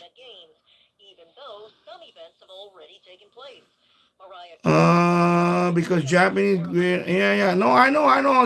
Listen, I love. It's just that one streamer. I love Japanese. I love Japan. I love Japanese culture. I love the whole thing. But I'm saying there's one streamer. You could tell she's fucking lit up. She's rude to the audience. She's insulting the audience. And they still watching her. I'm like, what the fuck is wrong with this? What's wrong with this deal? That's all. Listen, I love Japanese. I love the culture. I love the whole thing. I wish I could visit Japan. I would love to visit Japan. So yeah, it's it's just that she's not even cute. She's like ugly as fuck. That's all. You know. Oh, hello, L1. I have a transistor in my toaster, not wired to a mesh walkie. Yeah. I was looking. I'm thinking about getting a mesh network thing. I want to set up a little mesh thing myself. You know. I had a sponsor tell me they want to send me one, but they haven't sent me shit. I confirmed it with them. They still haven't sent me the fucking radio for that shit. Mesh network. All right, back to Dr. Sky. Booyah. 848-9222. Tonight's adventure, we dig deep into the climate crisis, as many people describe it, and other subjects of interest with our very special guest. We call him a friend of the show, and likewise back to us, too. Tom Harris, the Executive Director of the International Climate Science Coalition. His website, icsc-canada.com. And ladies and gentlemen, we talk about, if you're a first-time listener, we appreciate you. And to all the regular listeners, we talk about the subjects of astronomy, space, aviation, weather, celebrity guests, and stories of American exceptionalism.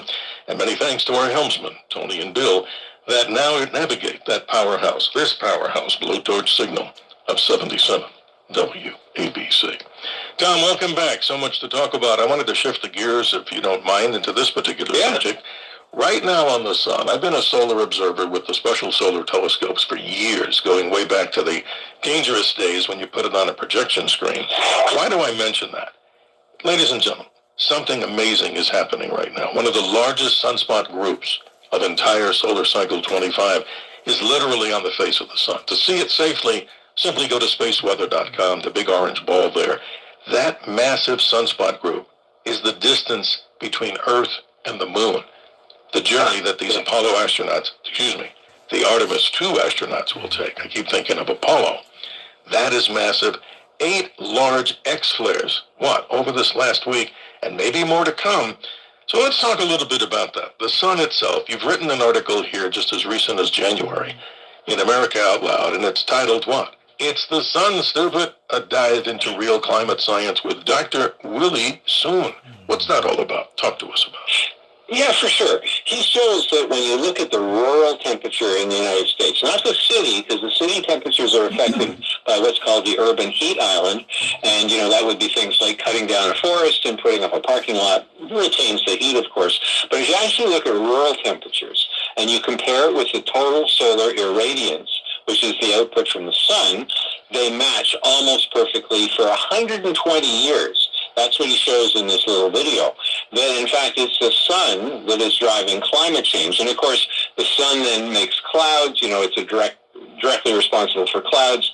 And so that is, in fact, much more significant than anything that we're doing.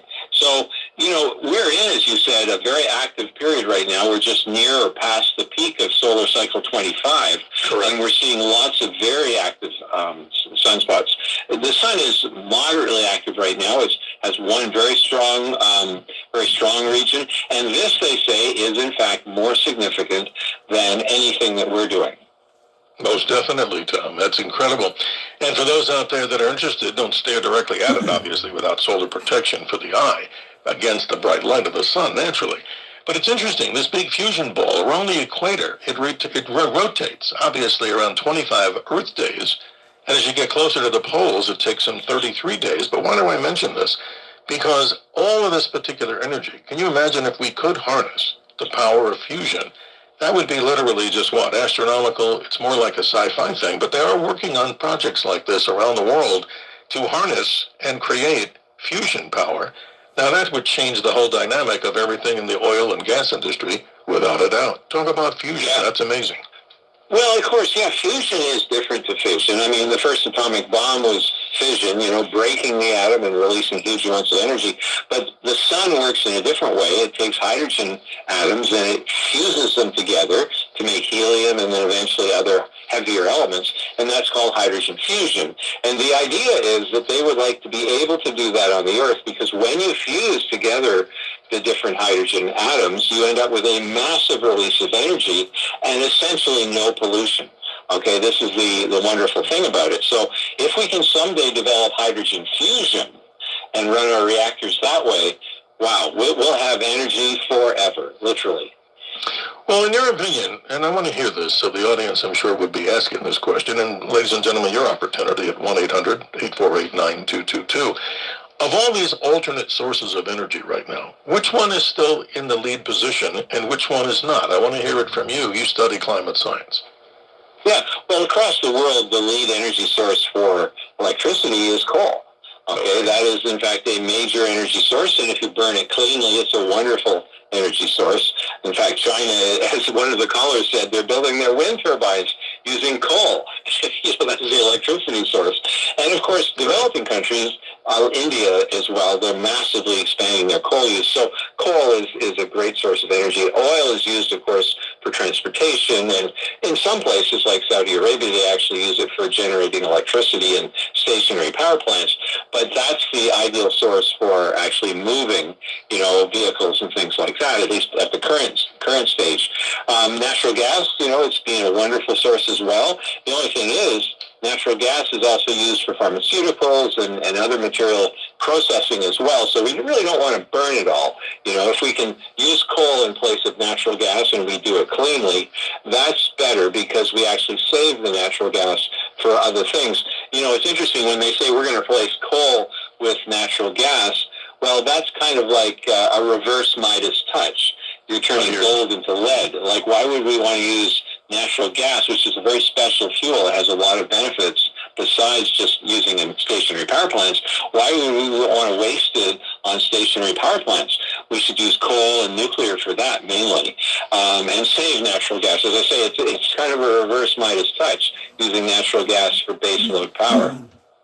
Talk about windmills and the generation of wind power. It's taken a lot of hits, and I think many people have a right to this, their opinion on this. Everybody has a right to their opinion. But the wind power situation, talk about this, because I've read, and we keep hearing this all over the place, that wind power, it's bad for the birds. Many times they get in the way of the wind, the turbines and the blades. What's the status of wind power now, as far as an alternate source of energy? Yeah, wind power has expanded hugely across the world. There's, I don't know exactly the number, but it's something like 250,000 wind turbines, large industrial wind turbines around the world. And the problem with wind turbines is they're weather dependent. Okay, they vary based on the wind. If the wind is too slow, they don't turn. If the wind is too fast, they actually have to feather the blades because it'll break them. So whenever you build a wind turbine, you're really building a natural gas station because you need to have the backup for when the wind turbine isn't working. And, that's exactly what Robert Kennedy said, Robert Kennedy Jr., when he was advocating against wind turbines. He said, look, you build a wind turbine, you're also building a natural gas power plant because you need to have a power plant that can respond really quickly to very fast changes in the wind. And if you don't have that backup, you get what happened in Texas in 2021 when Winter Storm Uri hit. They had almost 50% of their power coming from wind just before the storm, but the wind died, and the other power sources were not able to take up the slack, and up to 700 people died. Now, the media went out of their way to say that this was not caused by wind turbines, but it really was. I mean, that was the major cause. And, if you look, it's funny, CNBC, they actually had on a sign behind the announcer, written on the screen, this blackout was not caused by wind turbines. So they did their best to defend them. But if you actually look at the power output versus time, you can see exactly what happened. The wind died, the other systems were not able to take up the slack, and up to 700 people died because it was colder in Texas at that time than it was in Alaska. It was a similar weather pattern to what we're experiencing now, but much worse. Let's get to the nitty-gritty on this one. This one, I'm sure, affects every single listener out there, or it should. Is climate science hijacked by incomplete data? We covered some of this in your opinion. And how is this going to affect your finances in 2026? But let me zoom in more specifically, Tom Harris, on the situation of electric generation and electric power. We here in Arizona see our rates go up. the big, issue that was back in the gubernatorial campaign in New Jersey was that, as in many other states, the ridiculous pricing and increase in prices of electricity. So talk about this across the country. I'm fascinated to hear about this. Some allege that these data centers are now taking up so much water and power. That's a reason that everything is going up. I don't know what's really true, what's fact or fiction. Talk about this whole energy crisis with electric power. Yeah, sure. There's a lot of factors. One of them is that there's more demand because of these data centers, no question about it. In fact, some of the companies that run these data centers are buying old nuclear reactors. They're getting 3 Mile Island going again because specifically they want to be able to power the data centers.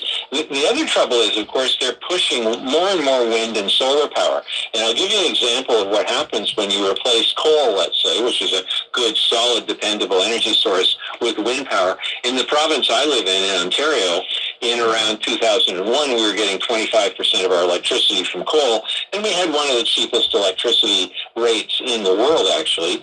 But our premier at that time said he was going to get rid of coal, and sure enough, they did, and now it's zero, from coal, and we have hundreds and hundreds of these wind turbines taller than the Statue of Liberty, and the price of electricity depends on the time period, but it's varied from double to triple what it was back in that time frame.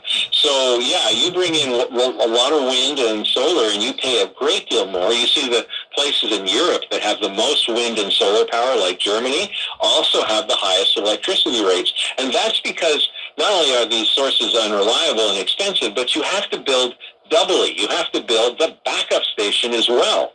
And it's interesting, Dr. Sky, if you have a natural gas fired power plant in the background, it has to ramp up and down and up and down and up and down to compensate for the variable output of the wind. So your efficiency of your gas plant becomes a lot less than if you just simply ran it as the primary energy source and kept it at a consistent rate. It's kind of like driving your car. If you drove at 1 mile an hour, 10 miles an hour, 100 miles an hour, 50 miles an hour, you get terrible gas mileage. So the bottom line is, instead of building wind turbines and having to have a backup natural gas station, just build the gas station.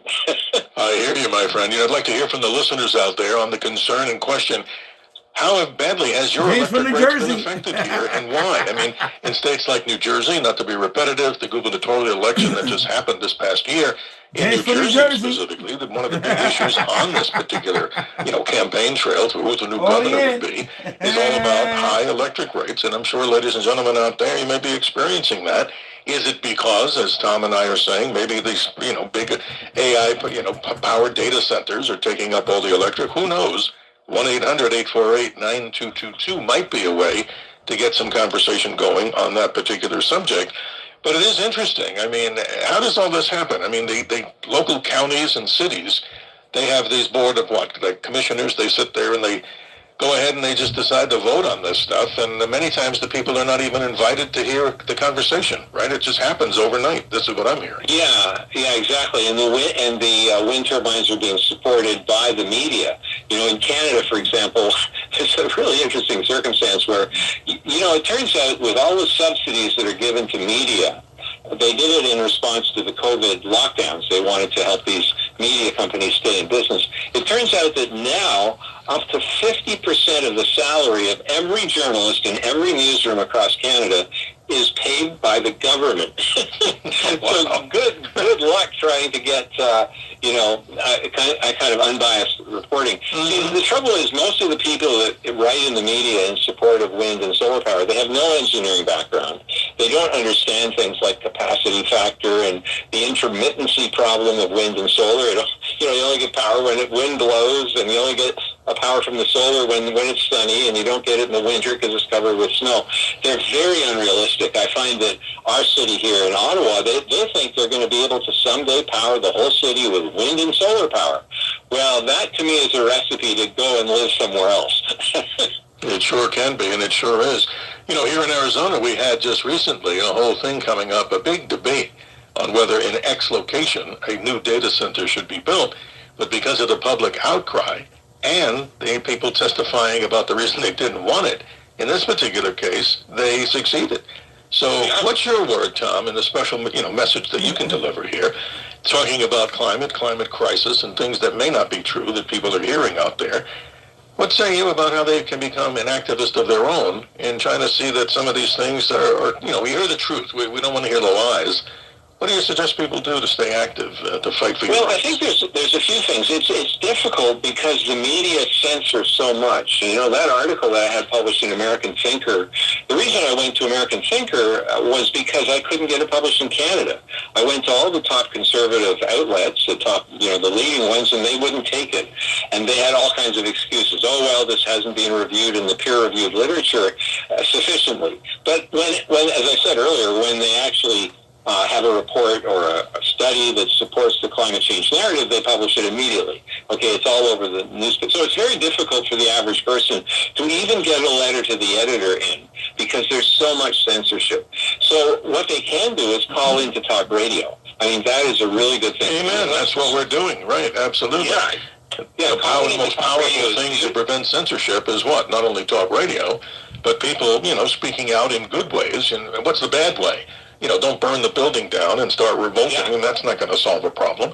But you're right. Talk radio has been the traditional way for people to voice their opinion, and it spreads like wildfire. Yes, exactly. And people should call out at the beginning of a show because what happens, I find, is if you call in early in the show, then other people in the audience hear it and say, yeah, that's what I was thinking. And next thing you know, they're calling in too. So, sometimes people will say, I'm kind of shy. I want to wait till later in the show and see what other people say. No, you should call in right away at the beginning of the show.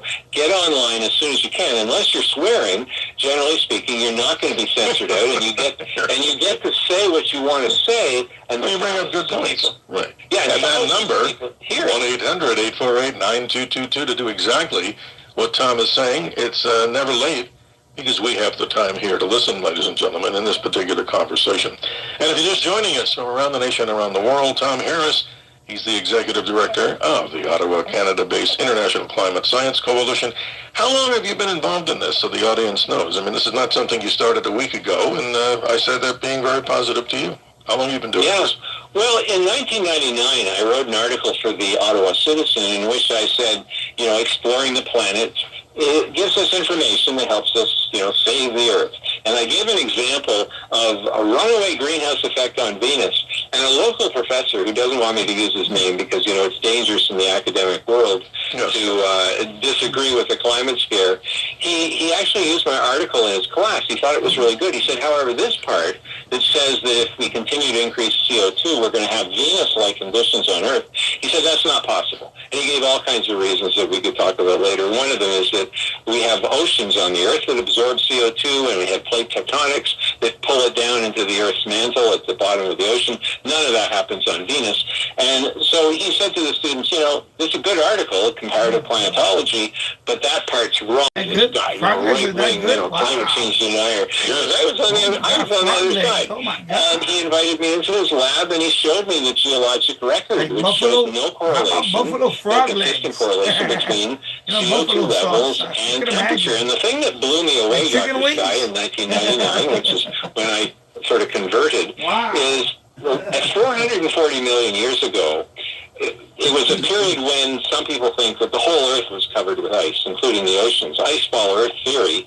And at that time, CO2 was more than 1,000% of today. It was more than 10 times higher than today, and yet we were in the coldest period in the last 500 million years, which is about... That's exactly right, Tom. People need to study all these different periods in history when climate changed dramatically, long before the people were here on the Earth. And it's interesting to me, every time I listen to certain weather channels, and you listen to the NOAA weather channel that comes on a specific frequency on certain radios, they always talk about the highs and lows.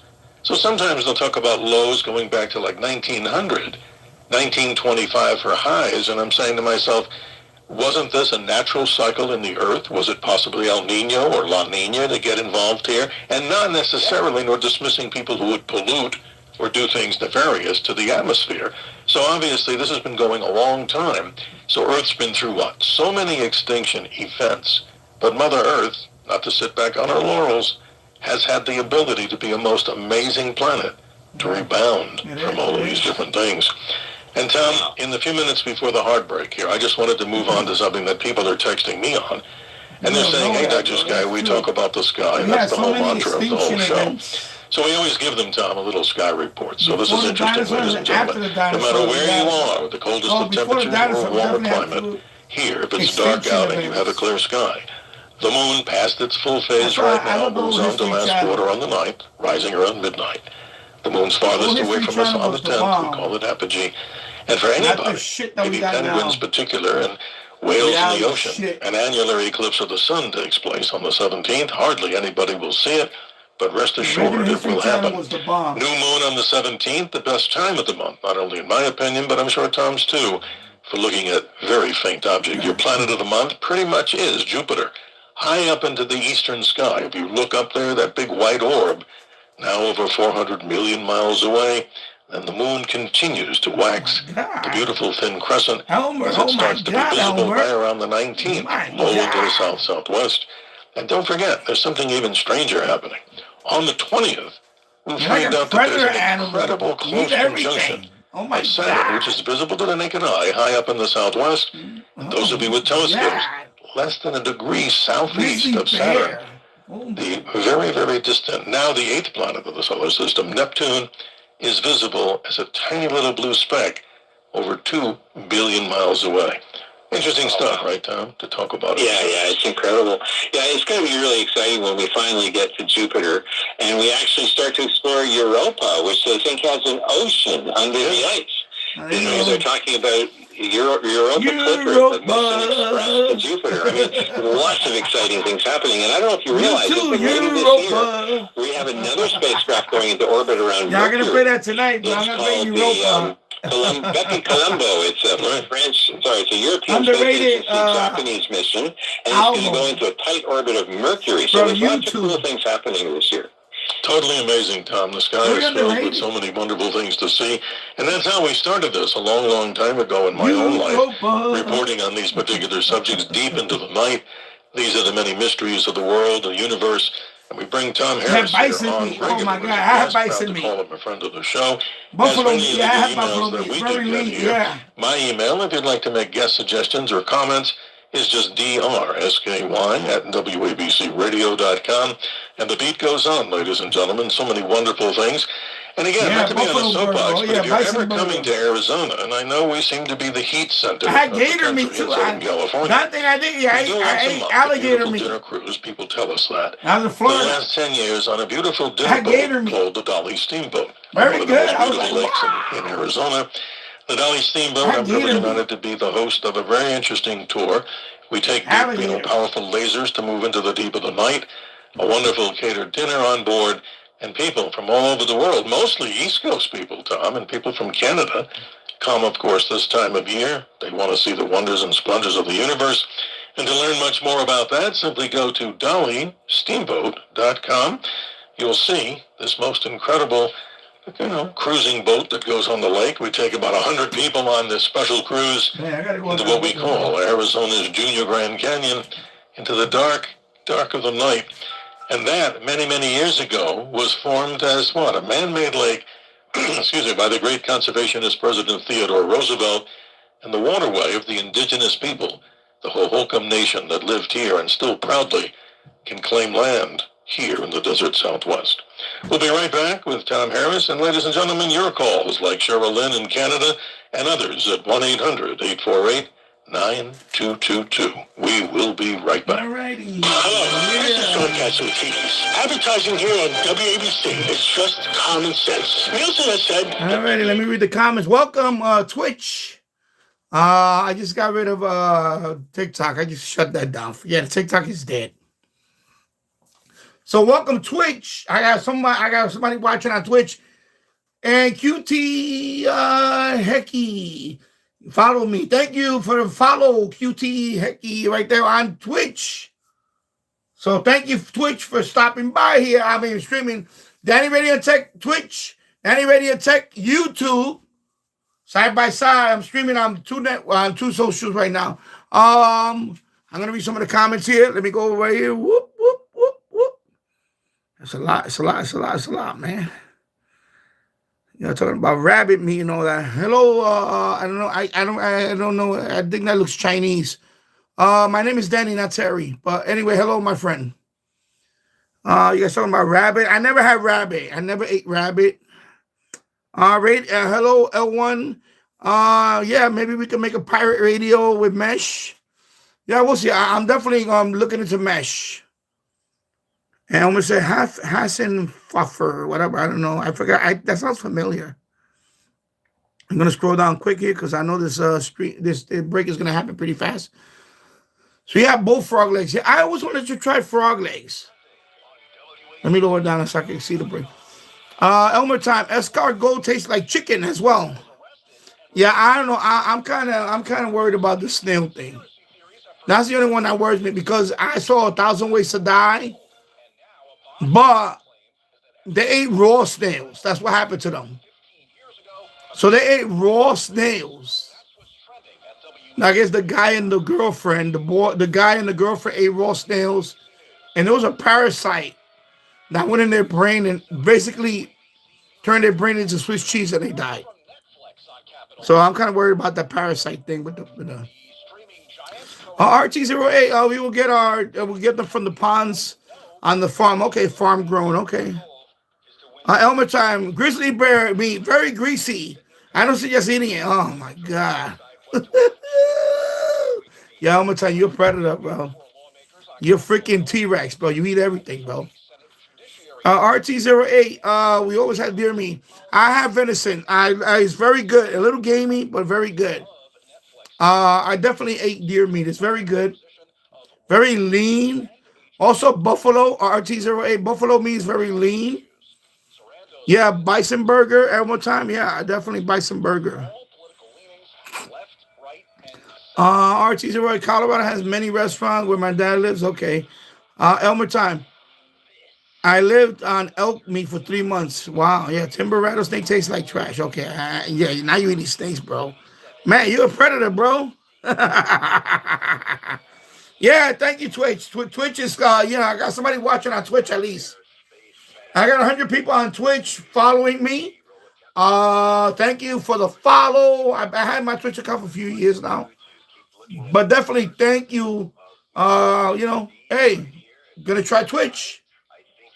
This is my third stream on Twitch, I believe. So I'm giving a second social a chance here to catch up. YouTube is king right now. However, I do want a second social. If not, I may try Rumble. We'll see. Right now, TikTok is disappointing me, and I like Twitch too also. But we'll see. Okay, back to Dr. Sky, and there you go. So Elmer Time says I prefer deer over elk. Okay. Yeah, elk is a lot bigger.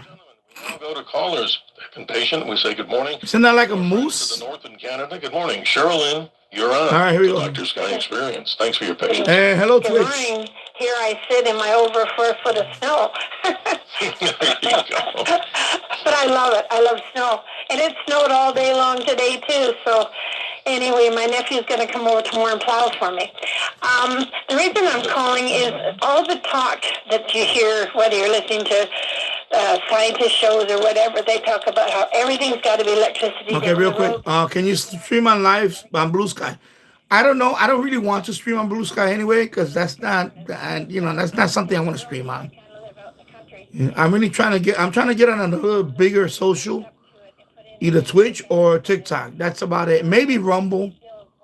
Everybody, and that's it. Maybe Instagram Reels, but I don't know if I want to go that far. Because going all electricity is extremely So expensive. definitely not Blue Sky. I don't want to stream on Blue So it's Sky. like Plus, I don't want the freaky liberals going crazy on me. You know me. There's gonna be nothing but fights in there. Yeah, it is. Also, I don't want to deal with earlier that. we were talking about the space thing. I listened to a scientist last week on the radio, and he was talking about all of the liberals satellites, and he gave a large number that go up daily into the atmosphere. You think I get trolled on? And he said they You think I get trolled on contribute a lot YouTube? Imagine Blue Sky. to this global warming thing. And he said the problem is a lot of them say they will dissolve after they're up there, but nobody's checking on them. Nobody knows what they're sending up. Is there any kind of regulation that somebody is watching or anything about all this stuff that gets put up there? Sherilyn, stay with us. Fascinating comments and questions. Tom, this is amazing, and I appreciate Sherilyn greatly. Your response.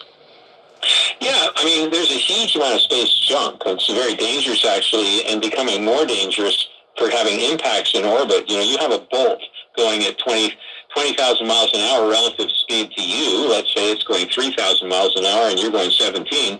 You got a 20,000 mile an hour difference. A bolt will go right through your spacesuit. So a lot of this space junk is certainly very hazardous to the people that are in orbit. Whether it affects climate, I've never heard that before. Quite frankly, I don't know how it would. Yeah, here's an answer to this too. When launch. Yeah, here's an answer to this, Sherilyn, and this is a very important point. They're saying, and again, with the number of satellites that are being launched, an all-time record, whether it's Elon Musk or everybody else up there, in cases where a lot of these deorbit or even rockets up into space, a lot of this particular that comes down once these items burn up in the atmosphere, they increase a lot of this aluminum particulate or metallic substances in the atmosphere. Now, this could be, I'm not a climatologist, but the truth of the matter is it could be adding to changes. And that goes to another great guest that we have here, Tom, like yourself, who talks about geoengineering. So, Sherilyn, there may be something along the lines of we're changing the dynamics of what's going on in the ionosphere, way up into the stratosphere, by all these different launches. Sherilyn, you get the last word on this. Yeah, I just think that, they seem to want to blame the little people. Everybody driving cars and everything, but there's a lot of other components to it. And like this gentleman was saying about how you can't get things in certain newspapers and such what. Sure. It's true. I mean, they only want to put in there what they're being told to put in, and they don't want to give people compromises as to this is this and this is that, And, well, Sherilyn, my wish for you is warmth and lower electric bills, but I'm sorry, I didn't mean to cut you off. Please continue.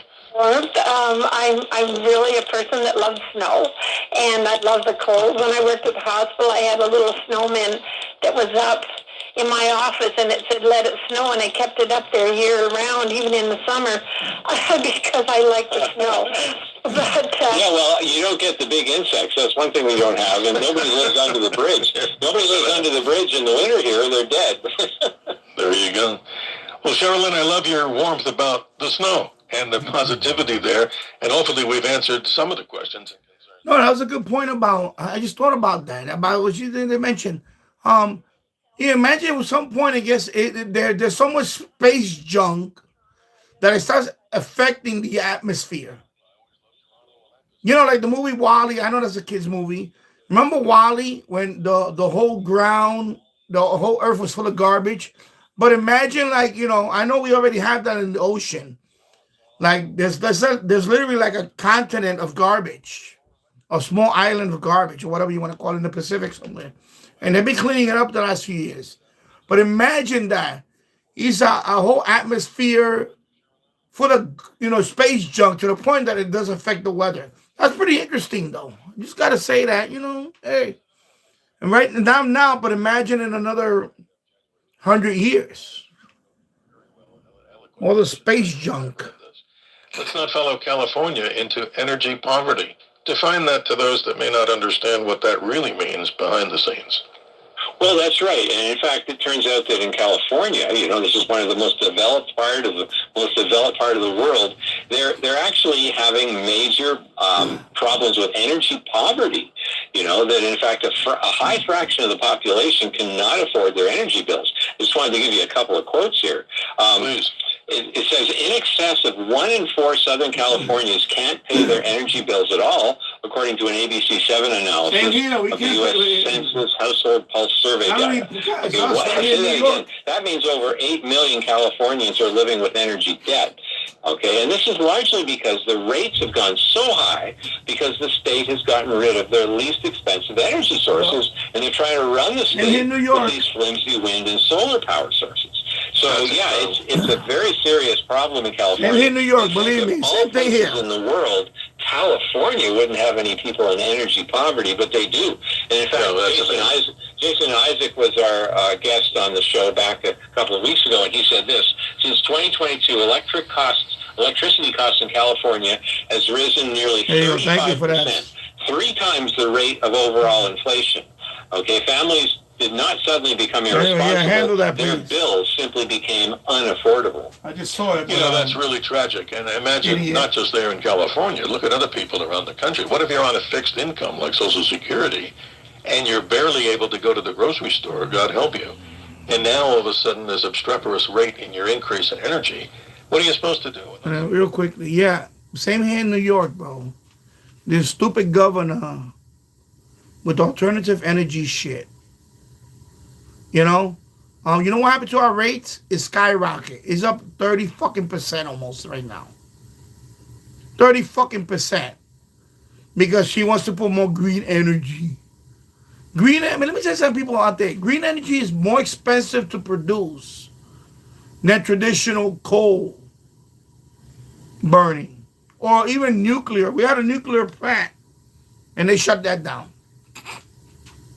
Right in Westchester County, we had a nuclear Indian Point.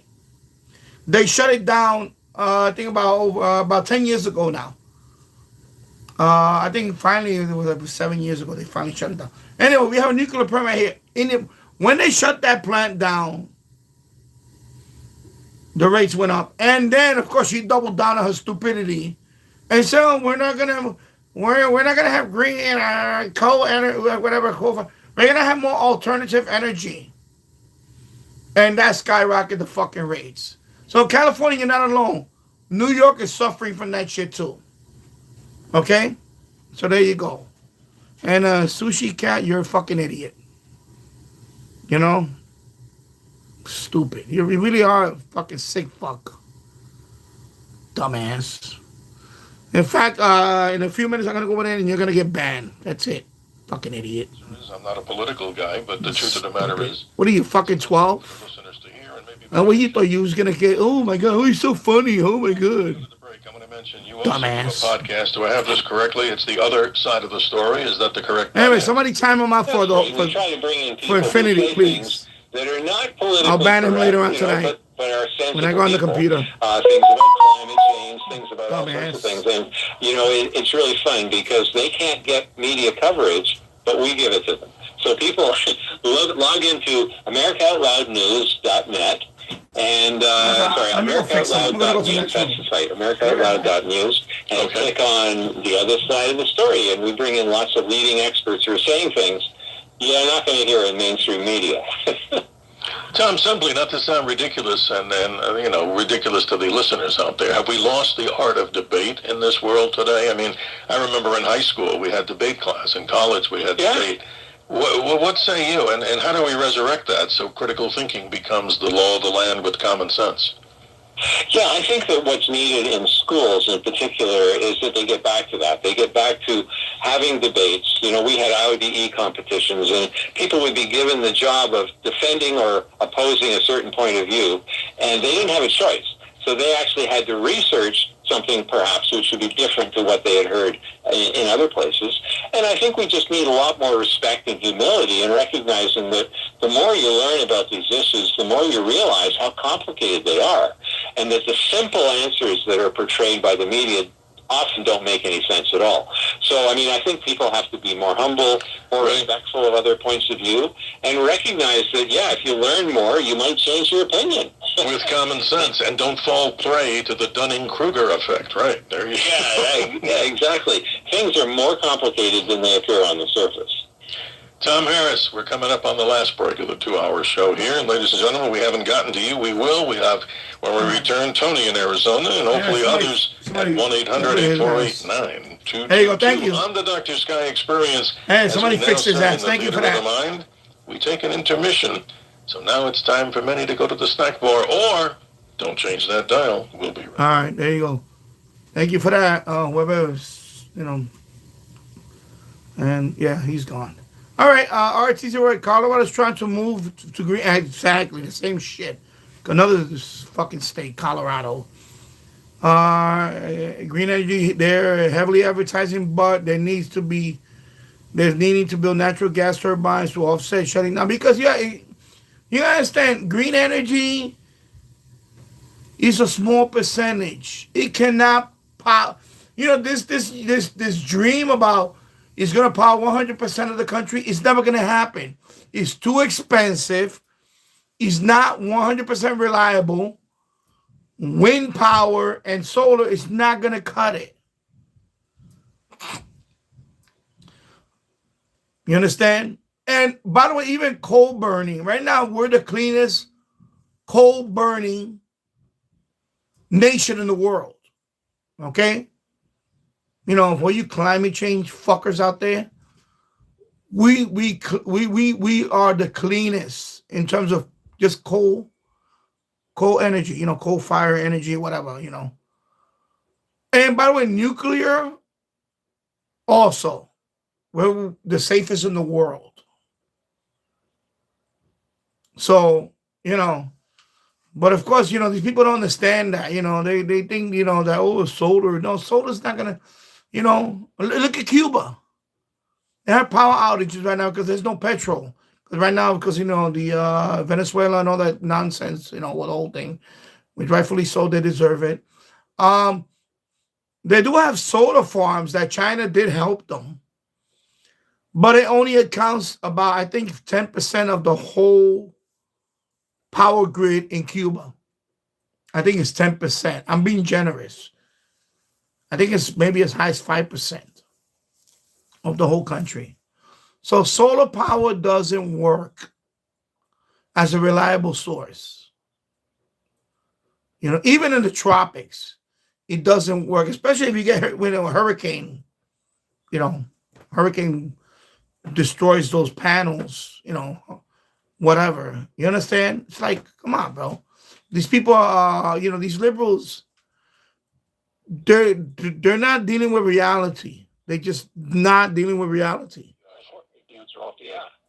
Well, the main thing is the use of the Haber-Bosch process to produce nitrogen fertilizers. I mean, right now, half of the world's population is thank you, Twitch, for joining the live stream here. Because of nitrogen fertilizers. Danny Radio Tech so on YouTube. That is the major ingredient, I think, that nitrogen provides us. Viewers watching on Twitch, thank you for watching. It's essential for plant growth. And Danny Radio Tech, Danny Radio Tech on YouTube, sure. Danny Radio Tech on Twitch. It's interesting too, Tom. I noticed that a lot of the companies here in the West, and maybe all over the country, when you get a new set of tires, a lot of times the inflation is done with nitrogen. Now, I don't know if that's just a sales pitch thing. I have no idea. But I asked the person who, you know, put that in there, and I said, what's the benefit? And he said, well, when you're rolling down the road, it apparently has the ability when you're running in a hot environment like we have, it's better for the tires. So I don't know. There's another thing used for nitrogen. It's in putting in tires. I'm sure you've heard that. Yeah. Right? Well, it's inert too, so it's not going to react to cause the tire to degrade. It's interesting for my trailer, which I bought a little while ago. It had nitrogen, and actually the interesting thing is I've never had to fill the tires in 5 years.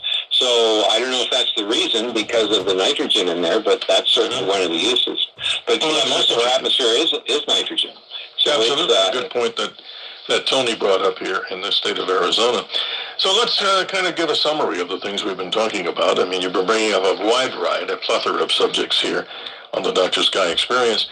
America goes back to the moon. This is interesting. And I remember, you know, we've had here on this particular radio show and others, you know, Frank Borman I knew was an astronaut from Apollo 8. And so much of the crew there, that was so amazing. And I know many people can think back to the day when they were orbiting the moon. I can't even imagine this. I was just a kid. And we're watching television, and they're reading from the Bible as they're going around the moon. Borman, Lovell, and Anders. That, to me, was just incredible. And these astronauts will do something similar, but it's been, 54 years? That's a long time. Yeah, exactly. In fact, I know Harrison Smith, who was on the last mission to the moon. He was the only scientist to walk on the moon. He has a PhD in geology. I had to introduce him at a conference and had dinner with him. He was walking on the moon in 1972. So that was 54 years ago. And so that was the last time we were on the moon. And he's still alive, actually. And he also, by the way, is a climate realist. Hello, Ricky N420 from Honolulu. 73, my friend. Hello. Coming up in Washington, D.C. around the 7th or 8th of April. Actually, I'll be speaking there. And I hope Harrison Smith is, too. So, you know, he's an amazing guy. No, you're absolutely right. We've run into him, and I've interviewed him, and we've met, actually, and it's very interesting. I didn't really recognize him. It was at ASU here, where they have a special planetary sciences program, a very interesting one. And it's the home base of something, ladies and gentlemen, called the Lunar Reconnaissance Orbiter. What's that? It's a thing maybe the size of a small SUV that's orbiting the moon. And yes, it's actually imaged the landing sites of where the Apollo astronauts landed. This stuff is there. But here I am walking in there one day, and I see a guy, older gentleman, dressed in very casual, golf shorts and kind of a Hawaiian-type shirt. And I looked, and I said, that face, I said to myself, that's familiar. And guess who it is? Dr. Harrison Schmidt. What a guy. And a great, and a funny personality, too. I mean, he takes his moon mission seriously. And was once a United States Senator from the state of New Mexico, the land of enchantment. What a guy. Yeah, anybody who has a chance to meet an Apollo astronaut, there's only 3 or 4 still living. These are amazing people. Interesting you mention Arizona State University, because there's an historian there by the name of Stephen Pine. And I have a quote from him, which I think is really good, because it summarizes the whole thing. Choosing to explore the solar, he says this, Dr. Stephen Pine, choosing to explore the solar system will not by itself assure us continued status as a world civilization, but choosing not to explore will ensure that we will not retain that stature. Okay, so he's actually looked at the history of exploration and written a very good book on it, talking about how exploration revitalizes a society. Okay, it brings in new information and new materials and new ideas, which challenge the status quo, and it's very healthy for our society to continue to do that. Very well said, Tom Harris. Before the show runs out here, I just wanted to bring up more of a political side of the equation here. One of your articles that you've written too, and part of the other side of the story, the podcast, entitled You Know It Well, by withdrawing from the climate treaty, President Trump ends America's UN climate change nightmare. Talk about this, because that's a controversial thing to many people who may disagree with what you might be talking about. But let's hear what this article's about. Yeah, for sure. This treaty that we're talking about, not the Paris Agreement, I mean, that was one treaty, but we're talking about the Framework Convention on Climate Change, which is the underlying treaty of all UN climate treaties. It was the underlying treaty for Kyoto Protocol, Cancun Agreement, Paris Agreement, etc. It goes on. They're all based on the Framework Convention. And the problem with the Framework Convention is it treats developing and developed countries totally differently. Okay, Article 4 in this treaty that Trump pulled us out of, or you have to give a year's warning, I believe, to get out, but we're getting out, which is wonderful. I mean the United States. It says that developing countries have an out clause. Their first and overriding priority is not reduction of greenhouse gases, but poverty alleviation and development. So what's going to happen by 2030 when all those countries within the Framework Convention on Climate Change, they all say to China, look, you agreed in the Paris Agreement to cap your emissions in the year 2030. They're going to soar right through that. They're going to massively increase them. And what they'll say is, look, Article 4 says our first priority is not greenhouse gas reduction, it's poverty alleviation and development. And the best way to pull our people out of poverty is to build as many coal stations as we can. Now, Trump knows that that is completely unfair because, of course, China is now the world's leading emitter. And if you think that CO2 matters, that's right. If you think CO2 matters, India, then of course China should be held to limits. And but India. They're not. And so Trump is pulling them out. And that is India. Wonderful. We've been advocating that for 20 years. And India. Well, it's powerful stuff. And I'm sure there's controversy around just what you said. But the interesting thing is learning much more about what's really going on behind the scenes. I just would hope and pray. I'll do that and say pray again, or prayer, that we have the opportunity to have these civil conversations. Because again, not that I'm the expert on this. That's why we bring people onto this radio show. You can disagree with the host and say the program's great or it's not. And how can anybody say it's a horrible show if they were to say that? Because it's mostly people's opinions and great guests. That's why I'm sitting here behind the microphone, to bring on those people that have much more knowledge base than myself, and humbly to say it, just like you, Tom Harris, and many, many others that join us here on the Dr. Sky Experience. But here's something interesting, too. When we talk about all these things that are changing in the world, the whole thing goes back to the common sense concept. It all goes back to the art of debate. And again, I couldn't, I'm repeating myself, but for a good reason, I believe, and I think you'd agree, that seriously, the art of debate, I think, is sadly lacking in so many things. Why is it that all of a sudden we have to grab rocks and bricks and start burning things down? That's not really what it should be about, no doubt. So how do we get back to the whole concept of teaching this to young people and even seniors, all the way up there, that the art of debate should come to us in a dialogue with critical thinking? Or am I too optimistic here on this radio show? Yeah, I think that we have to encourage debate. And in fact, it reminds me of a line from Star Trek, okay? The Next Generation. Data was assigned the job of evacuating a colony because an alien species that regarded human as vermin just to be exterminated had agreed with the Federation they were going to come back and take over the planet, and any humans that were left were going to be killed. And Data went down to organize an evacuation of the colony that was there, but they didn't want to hear that. And in fact, they kept telling him to shut up, shut up, shut up. And he finally said to them, and this is what really is important to bring up for the climate debate. When they try to shut you up, you should say exactly what Data said. Data said to the colonists, "Is your point of view so weak it cannot withstand rational debate?" At which point they lasered him. Okay, so they totally shut him up because their point of view was so weak that he couldn't debate it. So, I mean, the fact is, when people go to public hearings and they're booed for expressing a different point of view, I think that what they have to point out to people is, look, the great scientists through history are great because they question the status quo. If we start not questioning, then we stop advancing. And society becomes like an ancient, archaic society without advancement, and this is very unhealthy. So let's debate. Let's be respectful. Let's politely. We can agree to disagree. Then that's fine, but we don't have to be disagreeable. Absolutely, couldn't agree more. And that's, I think, what the world needs now. Not only love, sweet love, but it needs the ability for common sense, and that goes into the realm of common sense, where so many people think, as we talked about before, don't fall for the Dunning-Kruger effect and quickly identify it so people who just tuned in, what the heck is he talking about, the Dunning-Kruger effect? Yeah, he found in his research, Dunning and Kruger, the two scientists, they found that the less people knew about a subject, the more confident they were that they were right. and it's hilarious because as a scientist or as anybody learns more and more about a topic, they come to realize how little they do know. And of course, that's the beauty of space exploration. It brings us completely to confront the cosmos and the unbelievable uncertainty and new discoveries that are out there. It really makes people humble. I think that one of the benefits of the space program is humility. It's going to make us humble and recognize that we have an infinite universe to explore. We don't know much, so let's go. Tom Harris, always a privilege and honor. His website, icsc-canada.com. Consider him a friend of the show, and hope you do, ladies and gentlemen.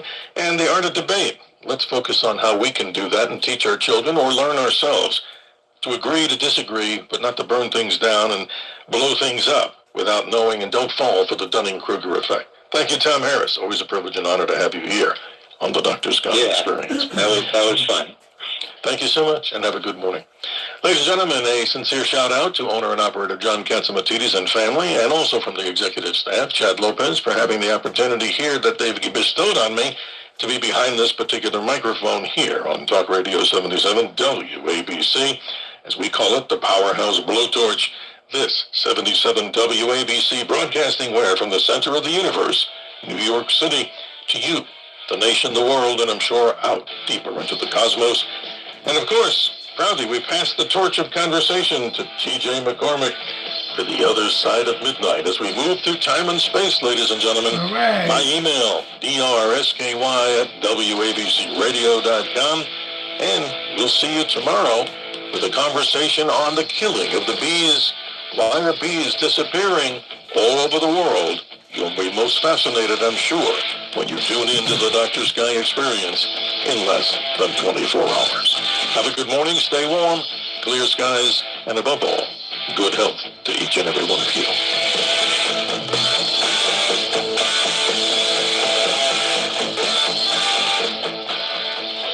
I'm going to let it roll for another hour. RT08 sent GLHF. I wish I could see the GIF, but I can't see it. I just get the prompt. Oh my God, it's so cool. Thank you, RT08. Ronin Jack 1640, Amelia for England's first AI queen. Anything, who cares? I don't care about royalty. But yeah, why not have an AI queen instead of what we have now, which is King Charles. But I'm also streaming on the Danny Show right now. I just ended the Twitch live stream. So I'm streaming also on the Danny Show. Let me give it a couple of views on that, the Danny Show. So Danny Show YouTube channel. And, Danny Radio and Tech. So there you go. So I'm streaming on two YouTube channels right now. Hello, Danny Show audience. And hello, Danny Radio and Tech. And there we go. And thank you for the gift, RT08. You the man, bro. Love you, bro. WABC News. President Trump. So we're going to let it stream until, until my batteries run out. But they're going way down for the United States. Come all the way down by a difference of as much as 300, 400, 500, even 600%, even more than that in some cases. Trump said the direct-to-consumer website is designed to find the lowest drug prices for you. New Jersey held a special primary race election this week after Governor Mikey Sherrill vacated her congressional seat. James Flippin has the results. Right now, too close to call, with Ana Lilia Mejia, who worked as a Bernie Sanders campaign aide, slightly ahead of former Congressman Tom Malinowski by just under 500 votes, with around 6,000 votes yet to be counted.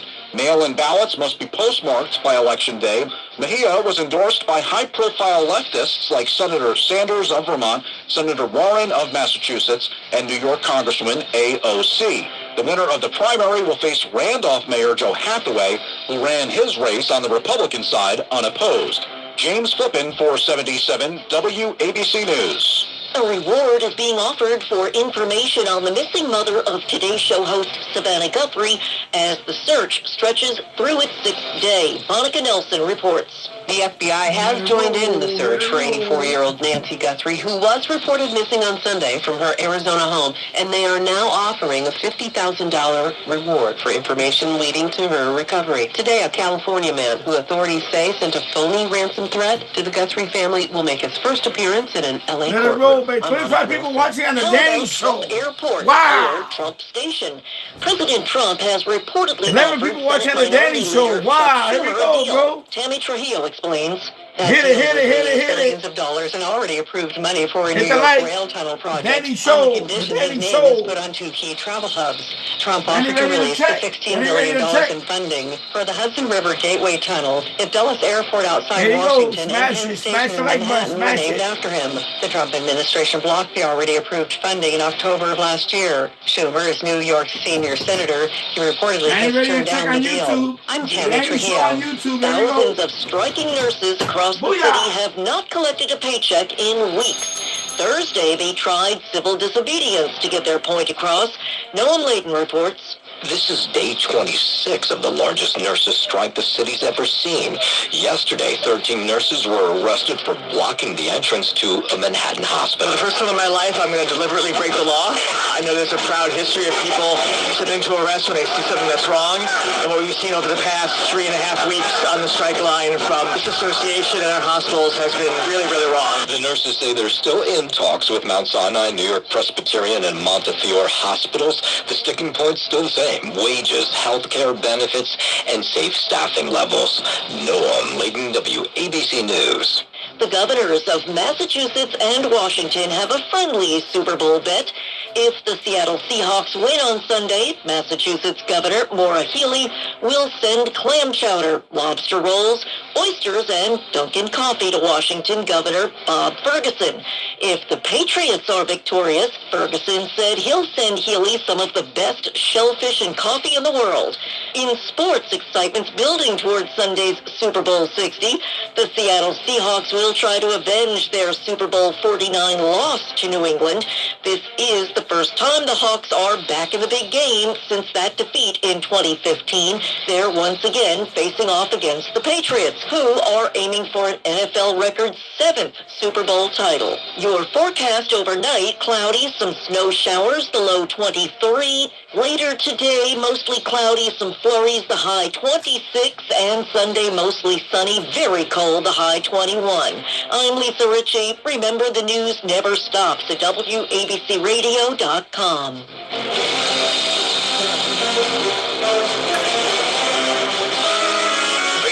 77 WABC Newsroom Extra. Dr. Mehmet Oz, the administrator for the Centers for Medicare and Medicaid Services, shot a social media video in California's San Fernando Valley. In it, Dr. Oz said there is widespread criminal activity and medical fraud taking place in the area. What we have learned is there's roughly $3.5 billion fraud taking place here in Los Angeles in hospitals and home care. It's by the Russian-Armenian mafia. Dr. Oz said he was standing near medical buildings involved in the alleged fraud scheme. So you can see these are medical buildings. They've got Cyrillic writing. Bringing in the heat, baby. In response, members of the Armenian American community in Van Nuys complained that the video unfairly targets them. The other side of midnight. Political humorist TJ McCormick. Now, to the Bernard McGurk Studios, here's TJ What? McCormick. Said hi. There you go. Ashton Frazier. What? Say hi. Hey, what's up, Ashton Frazier? The Danny Show. Booyah. Andrew Martinez. What's up? On the Danny Show.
Good morning there, gang. Hello there. Hello, morning family.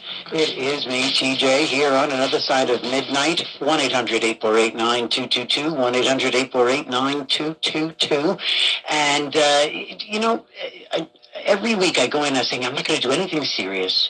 I'm not going to do anything that's, heavy. We're not going to do news because just not going to do news because I just don't want to be in a news show or on overnight, late night, and we're going to have, more fun than not. But we can do that. We can do the more fun without being too heavy-handed. But some stuff just needs to be talked about.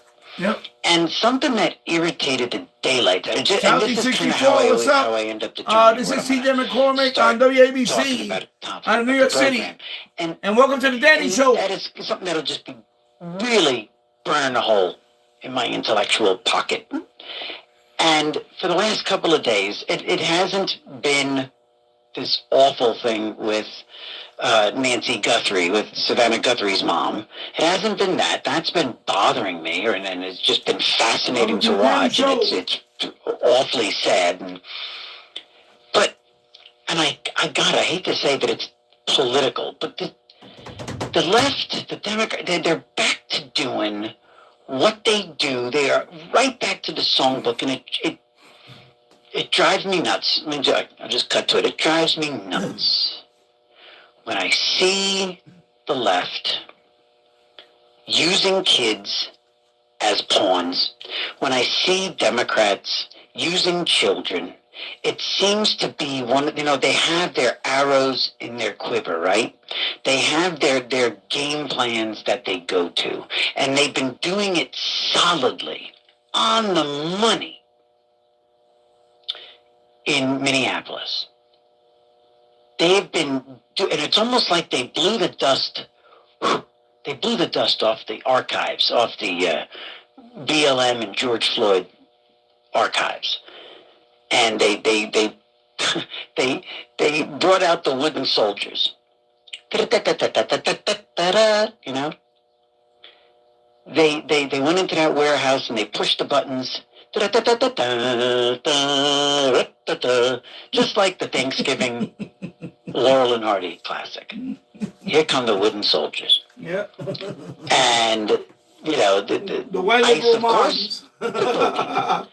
But the white soldiers liberal moms with the fucking nose ring on their hair. Tactics. And yes, certainly, crazy bitches. Blue-haired, middle-aged liberal white women. There you go. He said it. Or certainly 7 times out of 10, they're the soldiers. But one by one, they brought out their usual lines. Crazy white bitches. They brought out their indignation. And their how dare they. And then they brought out their taunting tactics and their getting in the way tactics and their obstruction getting in the way tactics, their obstructionist tactics and their agitation tactics. You notice that, and they get to the psychological stuff and by the way, you notice it's not African Americans, it's not immigrants that are obstructing ICE, it's white women. What the fuck is wrong with you people? Seriously. What the fuck? It was intending to be. Do you think that Tim Walz and Jacob Fry were intending to be the saviors for illegal immigrants against ICE, against Trump? No. Not at all. They and a bunch of gay guys too. About getting out from under this liberal, maybe tens of billions of dollars and a bunch of in fucking scams. gay guys. That's it. That's the fucking resistance. This and a couple of soy boys. Child care. There you go. Booyah! So the worst outcome, the better, as far as they were concerned. And so it proceeded. The arrows in the quiver kept coming out. And they wanted escalation. They encouraged escalation. And they had the songbook all written. They had their sanctuary laws. They had their sanctuary laws that would keep the police from keeping the peace, from at least, you don't have to have the police don't have to help ICE do their job. It's not about that. It's not about them serving warrants and locking up the illegals. It's about cordoning off the area, the zone of operation. It's about keeping, forget it. You don't have to worry about keeping ICE safe. Keep the dopey agitators safe from their own damn selves and their own dopey blind allegiance to the Walls and the Fries and the all of the aboves. And so when that woman, Renee Good, died, I've said it a million times here, and I'm going to keep saying it because it's just the truth, and I hate the broken record aspect of this, but it's just a fact as far as I'm concerned. They were rooting for the worst, and when the worst happened, I bet you when they heard that a civilian had been shot, I bet you they were hoping that it was a martyr type, that if it was, the ultimate prize for Jacob Fry would have been a Hispanic, right? Yeah. It would have been. This is absolutely incendiary. I completely concur. I agree. I understand. What I'm saying is over the top. But it's not. It sounds over the top, but it's not. It's straightforward. Jacob Fry. If I was a betting man... Yeah, of course. They use her as a martyr. They don't give a fuck about her.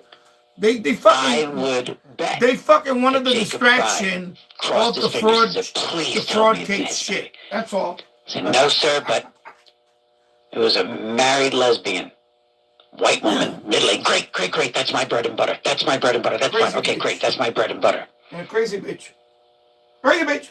And he gets on the phone with Walls, and the two of them, boom, we're out of here, fellas. Let's go. Let's go to the scene. Let's get out there. And so it began. And ever since then, It's been the absolute opposite of what they needed to do. They needed to de-escalate immediately. They needed to de-escalate good night. immediately. Have a long day tomorrow. We are sending our grandson off to And they never did. They SEAL school. instigated. Thank you, Glenn Dancer, and thank you on that fire. Thank your grandson for his service. And God bless him. Who ended up to fast forward? Very proud of him. We all very proud of him. By the way, when they had this, he's going off to the U.S. Navy SEAL School. Yeah, that's what I'm talking about. Get it? Love him. Thank you. Was shot. Thank you for helping raise a well-rounded. They made sure to pretty up his resume and pretty up his great American, and you know, rather his resume and his get those God pictures bless out him. there of him praying by God a bless your casket or grandson, something. Glenn Nassler. Because he worked at the VA hospital. All right, good. You work at the VA hospital. Very, very good. You don't jump between a federal agent and his target. You don't do that. I don't care what you do for a living. I don't care if you're a cop yourself. Can you imagine? I don't care if it's even a cop. I don't care if it's another ICE agent who suddenly had a change of heart and he jumped in the middle. Sorry, no, you might get shot. Don't do that. Stupid.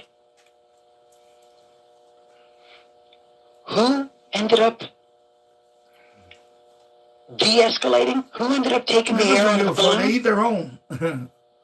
They're just using that shit. They're just using her for their agenda now. So, and anyway, that pretty where are we fucking today? idiot. Today we're at the point now where they've gotten all the mileage they can get out of for the fraud, the poor lawbreakers in the first place. They've gotten all the mileage they can get fraud shit out of the illegal immigrants. The Somali They've gotten fraud that shit. all. They've run that napkin dry. How fucking convenient was that? And they've gotten pretty much all the mileage they can get out of the white, middle-aged, liberal women. Those women who make themselves ugly on purpose. I don't know why. God, can you imagine being married to one of them? Good Lord in heaven, can you imagine being married to one of them? Nope. I would have fucking got locked up. Thing. And the men who I would have got locked up on purpose just to get away from her. My wife says it all the time. Officer, take me away! What woman? Officer, take me away! I don't want to be near this crazy bitch! Man, you know? says it with like help me! A man like that. Officer, slap the cuffs on me. Take me away from this crazy one. It is so pathetic. Married to one of those? Oh my God, out of bro. Those people. So where are they turning to now? They're turning to the kids. Oh my God. They're turning to the children, just like they always end up doing. They turn to children. So this week, my God, bro. they started having the walkouts. Waking up next they to started that having shit. the walkouts, encouraging kids to leave school, leave the classroom. Walk out of school because it's worth it. Walk out of school. Booyah! Go out there. Forget all of the insurance risks. Forget all the insurance risks. Forget all the liability and the inherent insurance risks. Forget all the liability of having children walk out of school while they should be in the building. Forget the idea of children leaving their classrooms. Forget the example that it's setting. But it's not surprising because, you know, I tell you what, you've seen this. It's great. It's really grown, by the way. There was I love when it began, and now it's just exploded. In the spirit of the Shirley kid, this Libs of TikTok. You've seen this? You've seen this Libs of TikTok? Because now they post everywhere. They post their stuff on Instagram and Facebook, and you see it all over. But it is magnificent. It is marvelous. Funny as fuck. Nothing better than exposing these absolute lunatics for who and what they are. In the last week, I've seen nurses fired, teachers fired. I've seen school boards exposed. I've seen doctors and first responders. There you go. There you go. Real quick about that. The Libs on TikTok. You know, when you go on TikTok, they have a lot of crazy liberal. Of course, most of them are women or gay guys. And they parked outside of they're usually parked outside of a fucking Sonic restaurant or some shit. And they go on their fucking rants, you know, with their fucking, you know, I hate them! I hate the fascists! I hate them! You know. And you'd be surprised. Some of them are teachers. No. Some of them are teachers. There was one rant that she was a nurse, and she said, if I see a MAGA patient come in with their MAGA hat, I'm going to inject them with some poison. I mean, these fucking people are sick. They're fucking sick. I mean, literally, they're fucking sick fucks. You know, I mean, seriously, healthcare workers talking about if somebody come in the ER and they wear the MAGA, I'm gonna give them poison. I'm gonna inject some fucking poison in them. You're fucking nuts. Seriously. This shit is on TikTok and all this shit. Fucking people are sick. This is who we gotta deal with. Sick fucking people. Again, for the rest of her life. She said that. A nurse. There you go. It was the most graphic, disgusting, vile. I mean, she went into detail. It was so vile. She gone. And that's magnificent. So love it. And many teachers. So they're using kids. And so this week it was discovered that a lot of the schools, a number of the schools that where walkouts were happening, happened to be some of the poorest performing high schools in America on reading and math test scores. So, once again, proving the point, as I've said many times, they really don't care. They don't. No, they don't. Care. They don't give a shit. There's great teachers out there. And there's magnificent teachers out there. There are life-saving teachers out there. There are life-changing teachers out there. Liberals don't give a fuck about their own. They don't care about anybody. They just don't care. Just like the politicians they vote for. Jacob Fry doesn't care. Tim Walz doesn't care. They don't care about you. They don't care about immigrants, legal or illegal. They don't care about black people. They don't care. They didn't care about George Floyd. They didn't care about the black lives that they said mattered. They don't care. They care about their own skin, and they care about their own political futures. God, this is so not the funny stuff. They don't care. What they do care about is getting out from under these scandals and not going to jail and not losing their political careers. Yeah, Booyah, he's right. Well, Walz already lost his dropping nuggets right now, man. Man, dropping nuggets on you guys right now. Two dead liberal white people in the middle of all nuggets this, on you guys. totally worth the investment. Absolutely did the trick. Because for the left, Democrats, the ends justify everything. 1-800-848-9222. 1-800-848-9222. It's a Saturday morning. It's a Saturday morning fun fest talking about how Democrats don't mind dying. Don't mind dead people dying. They just don't mind it. Anyway, 1-800-848-9222. We're going to talk about this. We're going to talk about a few other things as we roll on through the morning. It is Super Bowl weekend. I don't know. I'll talk about that a little bit. But we're right now just talking about these, take a look at the week in the news. We'll just take a little look at the news and how the week rolled out. You can talk about any damn thing you want. Anything. Just like I said, what's burning a hole in my pocket is what I'm going to open up the show with. Whatever's burning a hole in your pocket, by all means, call up, tell the fellas, and we'll chat about it. Absolutely. Starting with this or whatever else. And we'll continue on here on Another Side of Midnight with me, TJ McCormick. We'll be right back. Here you go, bro. It's Another Side. Yo, this guy grew on me, bro. I'm telling you, y'all. This guy dropping nuggets, bro, tonight. This guy dropping nuggets tonight, bro. I love this guy. He's dropping nuggets. You know what? He's right. He's right. The liberals don't give a fuck about anybody but themselves. That's it. Okay? That's it. That's it. That's it. That Renee Good, they just using her as a fucking distraction for the fraud shit. Governor's not going to run for re-election. You know why? Because he's not electable now. He's a fucking dumbass. He's a retard. Like Trump called him. Trump called him a retard. You know why? That's why I love my man Trump. He says it like it is. The guy's a fucking retard. Retard! Retard! Retard! I know people don't like to hear that word. Retard! There you go, retard! Sorry, retard! Not PC, retard! Retard! There you go. He called him out on that. That's why I love my president. Booyah! So how can you best help children receive life-changing medical care long into the future? A powerful way to make a lasting impact. Naming Shriners Children's as a beneficiary of your retirement account or life insurance policy or other financial assets. Stay with us for part 1 of this 2-part series as we explore how beneficiary designations work and why they're one of the most flexible and meaningful ways to give. To learn more about Shriners Children's and ways to give, please visit their website, shrinerschildrens.org/radio. When you enter a place of business, you're owed a legal duty. That the place of business is safe for you to shop in. I'm John Morgan of Morgan & Morgan. If you suffered an injury at a place of business, our duty is to protect you after that. Motherfucking highlight right there. Booyah!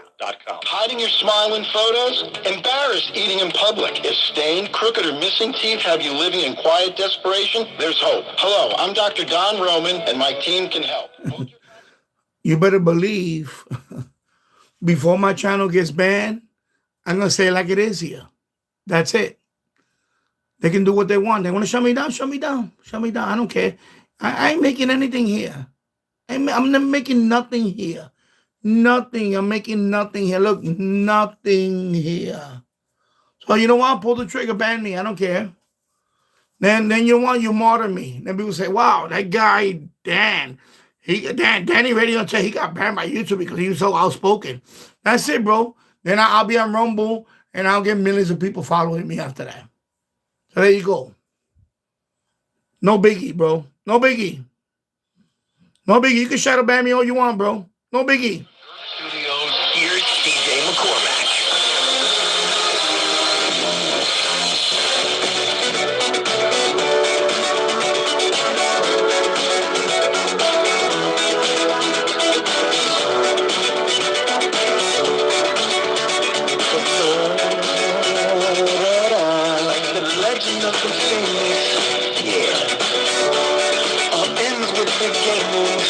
Good morning there, family. Good morning there, friends. Welcome back.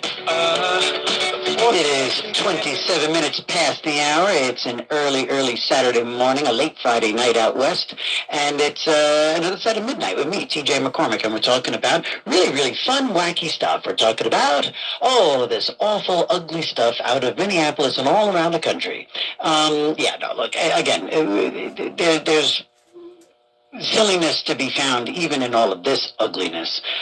Silliness like Eric Swalwell, who, it's funny, he's always like just a step behind that dopey idiot out of California, or who currently lives in Washington and is somehow running to be governor of California, even though he is a congressman from California who lives full-time in Washington. Apparently, he has not spent enough time in California to actually be a California resident. He doesn't own a home in California. The only home that he owns is in Washington. In fact, he uses his lawyer's address for his voting address in California, which is inappropriate, illegal. I mean, this is a sitting lawmaker. This is one of those guys that I just wonder, when you break a rule like that, how in the sweet feathery Jesus does that not just automatically get a knock on the door from whatever oversight? I mean, how is Eric Swalwell allowed to be qualified to be a congressman in the first place? Granted, he was elected, but I mean, you have to have a certain amount of you have to have residency. I know every state has different rules, but like, I know for sure that you can't have an illegal voting address and qualify to be the congressman from that area. That just can't be. Anyway, so this idiot, truly an idiot. Yeah, he's an idiot.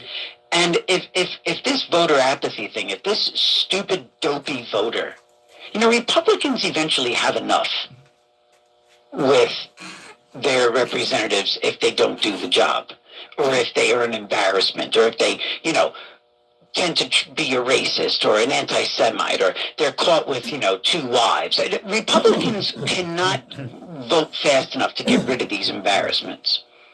Yep. And too often Republicans, bend the knee to pressure from Democrats to get rid of guys, that turns out really it wasn't that big a deal 2 months later, but they bend to the pressure. Swalwell. I mean, what is the benefit? You know you're going to get a Democrat back anyway. Get rid of them. I mean, like Swalwell is a threat, like Swalwell is the Trump of the California Democrat contingent, that like they don't want to cross him or something like that. Remove the embarrassment. Remove the stain. Cut out that cancer of Swalwell. You're going to get a Democrat appointed, and then you get a Democrat in a special election. Anyway, what this jerk has been doing is way behind everybody else, but he's out there fanning the flames, talking about using the word executed. I know he's not the only one, but when he does it, it's particularly ham-fisted. He was out there this week talking about how those 2 civilians were executed in the streets. Executed in the streets. God, I loathe him so much. How does that not make... I mean, I would almost say especially Democrats. How does that not make Democrats especially queasy? I don't know. 1-800-848-9222. 1-800-848-9222. Max is out there. Hello there, Max. Good morning. Welcome to the program. Good morning. Hello there, sir. Taking my phone call. Of course. I heard you mention about a nurse who had made threats of using some sort of paralytic injection. Yes. And it brought to mind there's this girl by the name of Kelsey Sheren, Sheren. She was interviewed by Jordan Peterson, and all of it had to do with physician-assisted suicide. Ah. And it sounds very benevolent. Something that, by the way, Kathy Hochul just passed it in New York State. Max, you stole my thunder. Thank you for mentioning that. I'm going to be talking about that this morning. Go ahead, buddy. Okay, so it sounds like, something that New Yorkers would like to have in their state. Oh, yes, when you get too sick and you have to end it all, it's good to know you have that option, but there's a real dark side to this. And it seems that there are nurses who can walk in your room late at night when no one's aware, and they can inject you with some sort of formula that'll just take you right out and kill you. She did mention that they usually give 2 shots. One that numbs you out, or that paralyzes you, and another one that causes you to drown in some sort of liquid within your lungs. Sure. So you have the same response as if you were to have drowned in a pond. And that could take anywhere from, I think she said, from about an hour to 2 days. Wait, that's torture. Yes, it is. But this girl is really making headway. Seems like she knows a lot. Like I said, her name is Kelsey, Kelsi, and the second name is Sheren, Sheren. If you can get her on, I think that would be great. Wow. But she's the one advocating for this, or is she the one who is actually sounding the alarm? Yes, thank you for the good words. She's sounding the alarm, especially in Canada, where it seems to be a lot more prevalent, or it seems to be far more prevalent, and now it's arrived here in New York State. Yeah, and it's Max, it's one of those things where it's like you said, there's unintended consequence, or in some cases. Yeah, I know what she's talking about. They're talking about a muscle relaxer. I forgot. It starts with a Q. There's a couple of famous murder cases that nurses had access to this drug. It's actually using anesthesia, but it's a drug that basically paralyzes you. The minute they inject you with that, you're paralyzed. You're paralyzed. Even your diaphragm is paralyzed, and you suffocate and you die. So the fact that this crazy liberal bitch was talking about it, that she wants to inject people with that. This is what I'm talking about. You see, you liberals out there, you're some sick fucks. This is a nurse, posting this shit about you have access to this drug, and if you see somebody with a MAGA hat or whatever, inject them with this shit, and they'll die. Because that medication If you inject somebody, they're going to die because it paralyzes them. It paralyzes the whole system. Even breathing. It's fucking sick. It is sick. I'm telling you.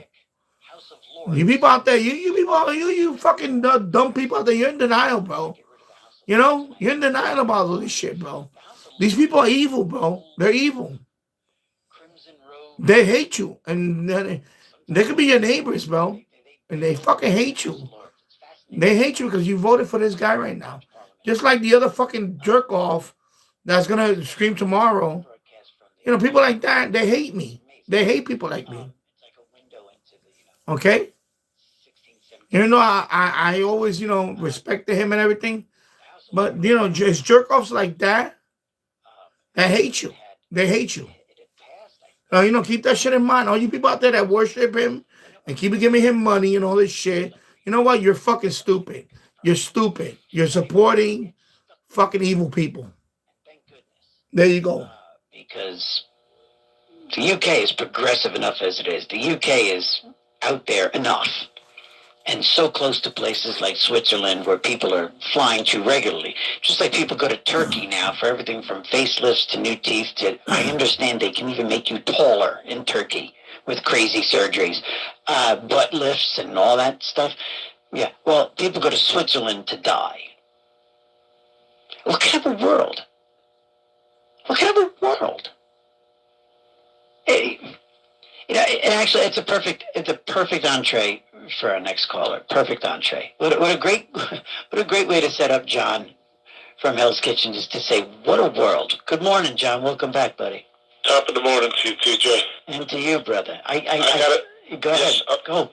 Go, baby, go. Listen, I got to tell you, man. You know, I call it my Frank Capra moments, or my Native American Indian scout who rides out way ahead of the people in the John Ford movie to say we got trouble over the ridge. Mm-hmm. We're in trouble, TJ, and I'll tell you why we're in trouble. We got all these kids being fed this nonsense, and I see them in the street. We got Jerry Nadler telling people that if you're approached by someone with a mask on, you have a right to shoot them. We have Hakeem Jeffries speaking out of both sides of his mouth and speaking violence. We've got our president who made a very big faux pas with this video that he did portraying the Obamas in that sort of way, because that's just going to ignite. Listen, I'm a man of faith. I'm a man of positive energy. I have a glint in my eye. I give everybody a second chance. I believe in second chances. I was given a second chance. I was graced. I had an epiphany in my life. I'm 70 years old. I should have been dead 42 years ago. I've witnessed a lot. What I'm seeing, and I'm telling you, man, you know, we got a mayor who stood in Holman's face and screamed at him and roared at him, and ICE is coming here, and it's going to happen. He's already out today telling them, challenge them, get in their faces, fight them. We got kids up in front of Columbia University again, stopping traffic, stopping ambulances, stopping fire trucks. We've got civil disobedience. It's being broadcast to them. It's like a clarion call, man. And you know, where are the peacemakers? Where are the people who are going to say, wait a minute, you got to simmer down? You know, where are the Martin Luther King Jr.'s? Where are the people that are going to walk out and say to them, no, don't do this? Across the street from me here, there's a school called the Beacon High School. It's the best and brightest kids from all the boroughs. I talk to them. They all tell me they're socialists. They all tell me that Mondami's got a... I said, you're not even old enough to vote.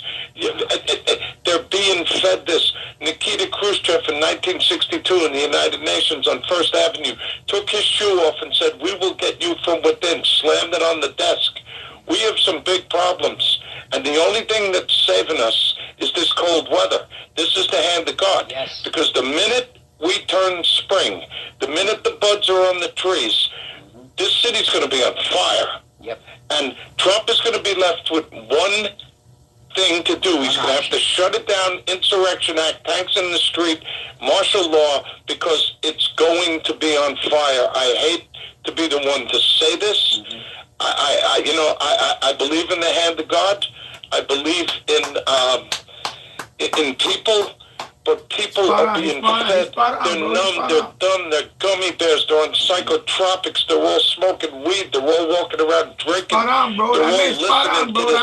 listening to these clowns, they're looking at their phones, they're being fed subliminal messages. I witness it. I walk through the streets of New York, my Frank Capra moment, my Meet John Doe moment. I witnessed this. We're in trouble, TJ. I know, baby. I know, and it's one of those things. Man, dropping nuggets, bro. They want you doped up. They want you dumb. They want you distracted. They want you broke. They want you Netflixed and ice creamed and large supersized sodas, and they want you ignorant, and they want you stupid, and they want you to not see the beauty of life, the grace of life, the miracle of life. And we're coming into a time right now in the country. The friggin' Wall Street broke all records today. We're coming into a time where everybody can prosper, where everybody can breathe a little bit, where everybody can live. And these lefties, because they know the midterms are coming, they're just cranking it up. Like you said, they're cranking it up. Dow 50,000. Nobody talking about that. Nobody talking about that. They're not talking about that. Dow 50,000, bro. Down 50,000, bro. They're not talking about that. And yelling and irreverent, and you wouldn't mind if they knew what they were talking about. Or if they... They're not talking about that. Nobody want to talk about that. They want to see this country on fire. And we are on the precipice of, especially in this city. I see it. Yeah. And we got to pray, we got to think positive, and people got to start talking about this more and grabbing these kids and saying, listen, you got the wrong message. Yeah. John, do me a favor. We got to figure out a way to be, you know what? I think you might have given your number to Kevin one time when he was on the... Do me a favor. I'm going to ask Bill to pick you up and get your number, and Bill will get it to me because I want to get you into the studio one Saturday. I know we talked about that, and I want to get that booked. So hang up, don't hang up. Joe or Parzi 3153. Thank you for your dissertation about cleaning out your asshole and your colon. I don't know what the fuck that got to do with anything here, but thank you for your minimal contribution to this live stream, dumbass. Where we get, and it's not reinventing the wheel. What the fuck that got to do with anything? This time slot, the great Joey Reynolds used to do. Anyway, I welcome idiots in here. Do your little drive-by and then get the fuck out of here. Into the city and sit in with like 7, 8 other people on a radio show for like 3 hours on another radio station, and we would just go. There's a lot of comics and actors and singers and sports people and columnists and nuts. There you go. I'd like to do something like that. Oh, what a contribution to 1-800-848-9222. Bravo. 1-800-848-9222. What John alluded to is so absolutely right. You know what? And again, something else that we've sort of mentioned before. Put a lot of thought in that one, didn't you? What they're doing, and it's great the way he just put it, because, well... Glad you wasted a few minutes of your life putting thought on that one. Brilliant. But what John said is dumbass. Right. They need this country on fire. The left cannot have a President Trump and a great America. Of course not. The Democrats, forget the left, the Democrats cannot have, they just cannot have it. It just cannot be. They cannot have. Anyway, somebody take care of that, please. Thank you. Under Trump.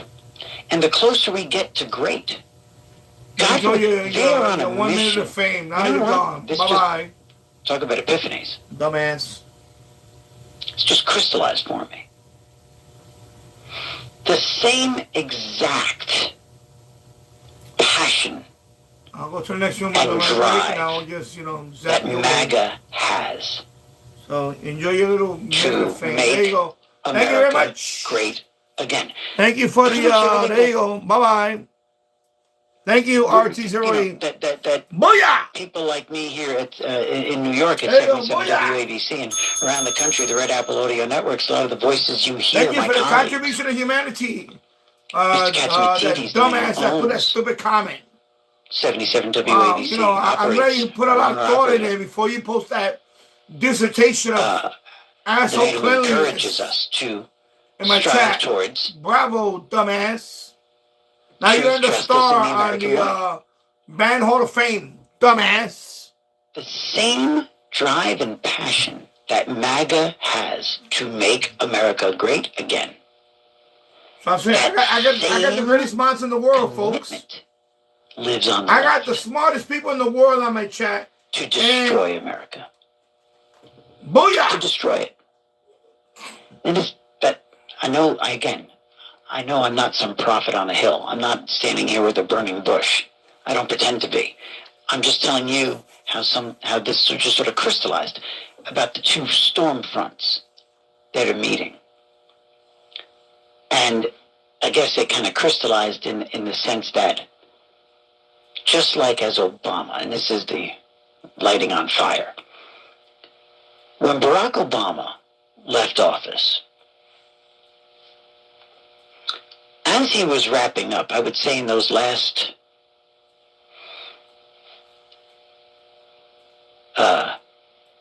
couple of months, right? That last half a year, that last year of the Obama administration.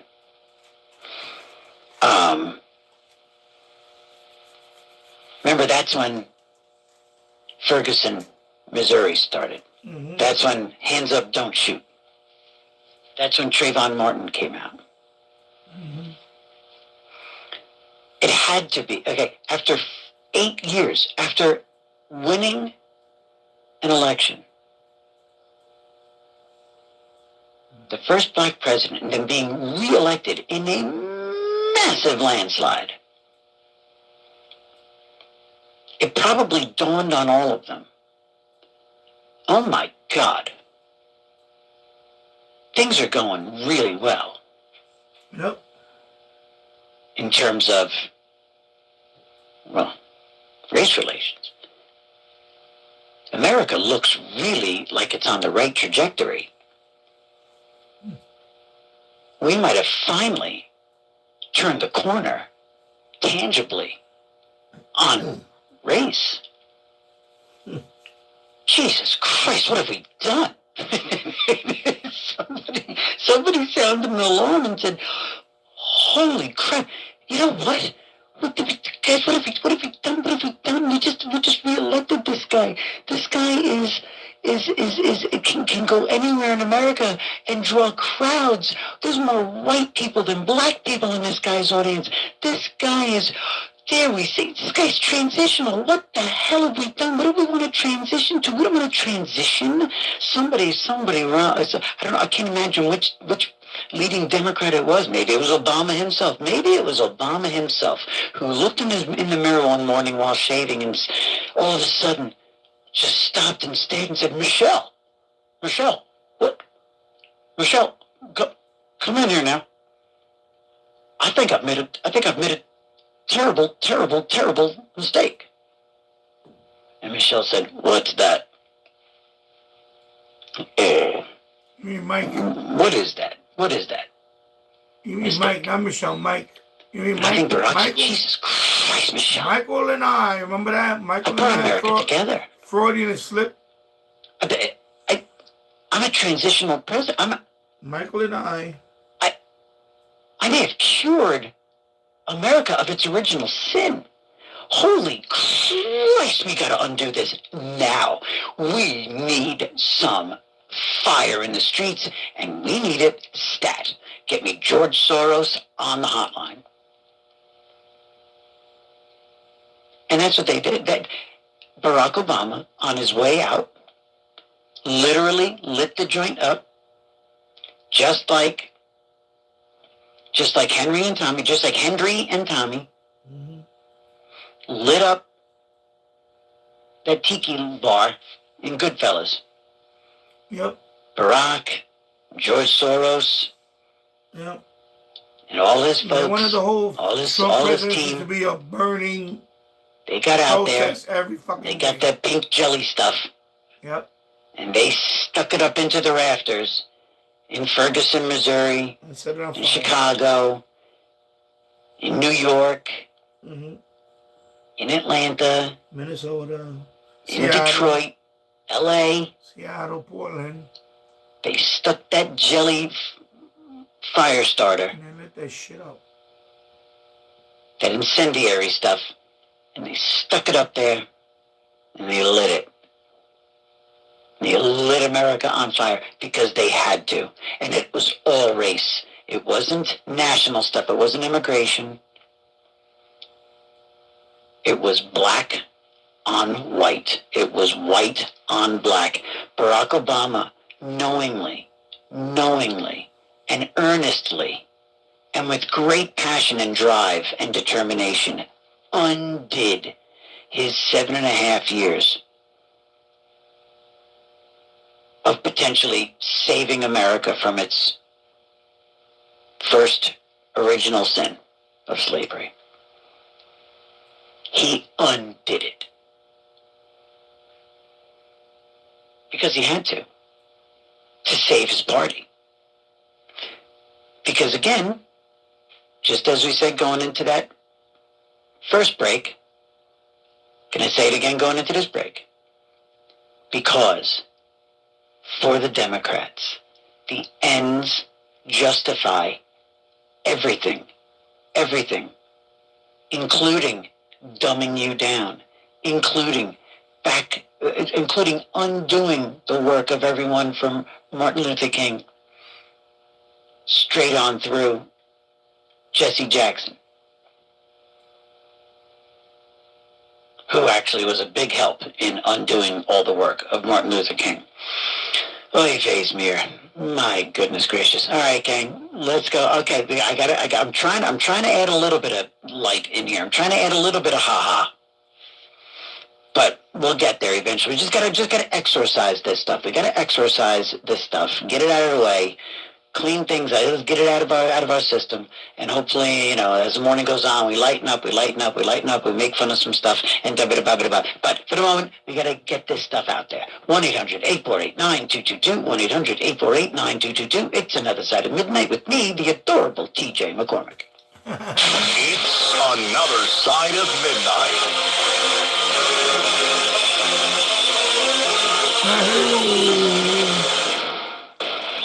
All right, here we go. 54 minutes in the live stream here on the Danny Show. And 3 hours, 21 minutes here on Danny Radio and Tech. And thank you for timing this idiot out. You come in here, you want your little 2 minutes of fame. And you put a whole dissertation about, cleaning your asshole. Wow, that's really a contribution to the chat. What that got you? Nothing. You see what I'm saying? There you go. Dumbass. Anyway, I'm going to let it roll until, until the batteries run out. That's it. I'm going to let it roll. I don't care. Until the batteries run out. You know what? I'm going to get views. You see, you people out there don't understand that no matter what you guys doing here, when you drive by, I'm going to get views. On both, by the way, on both channels. The Danny Show and on the, this guy, Danny Radio and Tech. So it doesn't matter. So, you want your little 2 minutes of fame, you can. But, whatever. If you can't contribute, that's fine. Like I said, either way, I'm making bank. Monetize here. One day I'm going to be monetized here. So there you go. And RT08, thank you for what you do, bro, with the super chat, with the gifts. And thank you everybody else for watching. You guys are the best. I got the best people on YouTube. Twitch and all of them, they're no match for this. YouTube is the best. I got the best audience on YouTube. She was summarily dispatched by that officer, and we enter the nonsense we're in now. Download all of Red Apple Media's podcasts right now through your favorite podcast platform.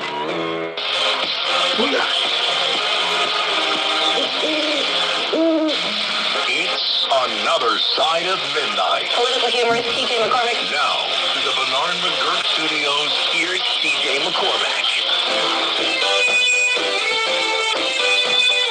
All your copyright notice for all that, that's okay. I'm going to silence all that.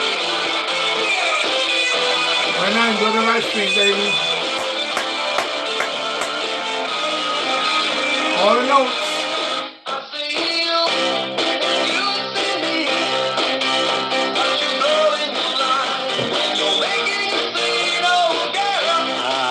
Good morning there, friends and family. Hello there. It's me, TJ. It's another Side of Midnight. All around the country on the Red Apple Audio Networks, 1-800-848-9222, broadcasting from a frozen and snowy and icy Midtown Manhattan. And it just keeps going. This flipping winter, it just keeps going. But hey, that's okay. That's what we signed up for, didn't we? Yeah. 1-800-848-9222.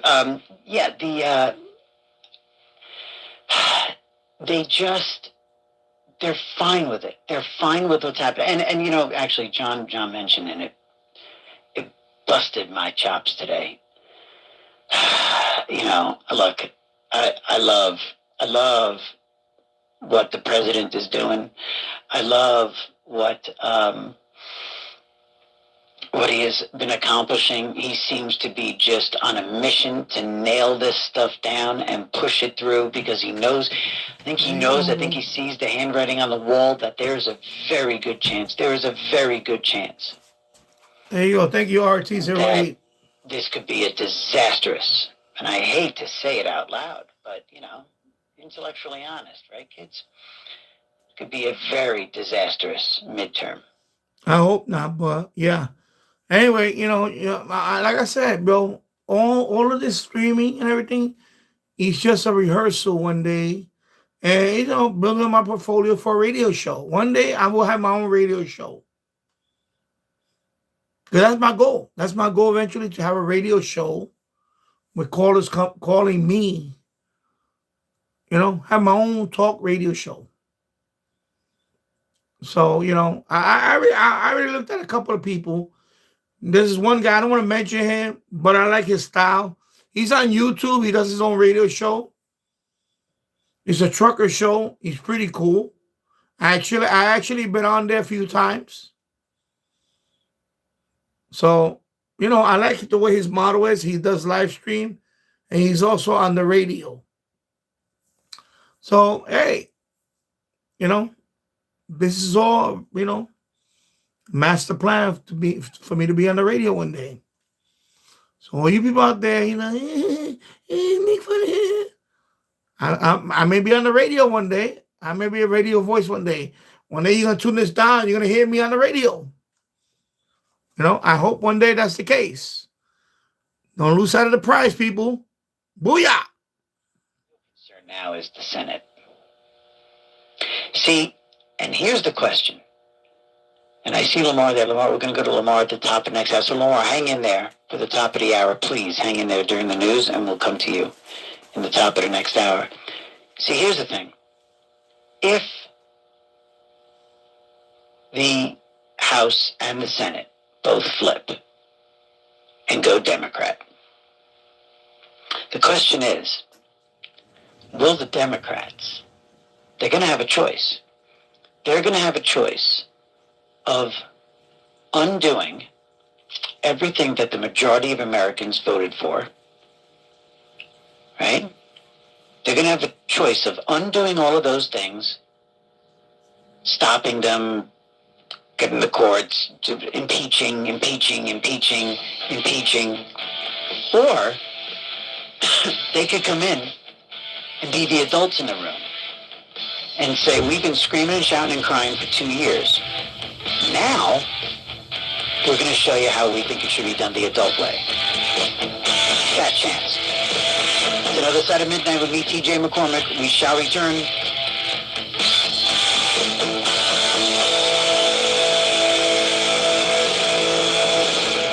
This is New York's talk leader, the crown jewel of talk radio. WABC New York, WRCR Haverstraw, 107.1 WLIR Hampton Bays. News first at 59 past the hour. 77 WABC News starts now. Mostly cloudy skies on this Saturday, February 7th. Good morning, I'm Lisa Ritchie. Authorities in Arizona say they are investigating a second message from the person claiming to have abducted Nancy Guthrie. Local media outlet KOLD reports it received a new message on Friday regarding Savannah Guthrie's missing mother and forwarded it to law enforcement. Pima County Sheriff Chris Nanos is staying positive. I have to have faith in that. And I know people say, well, what proof do you have she's alive? And I said, what proof do you have that she's not? She's here. We're going to find her. Authorities think she was taken against her will from her Tucson, Arizona home last Sunday. DNA tests also found Nancy Guthrie's blood on her front porch. Sergeant Eric Duran has been found guilty at a bench trial for killing 30-year-old Eric Dupre in 2023. The NYPD sergeant was convicted of manslaughter Friday for hurling a cooler at a suspect fleeing a botched drug bust in the Bronx, causing the man's death as he fell from a moving scooter.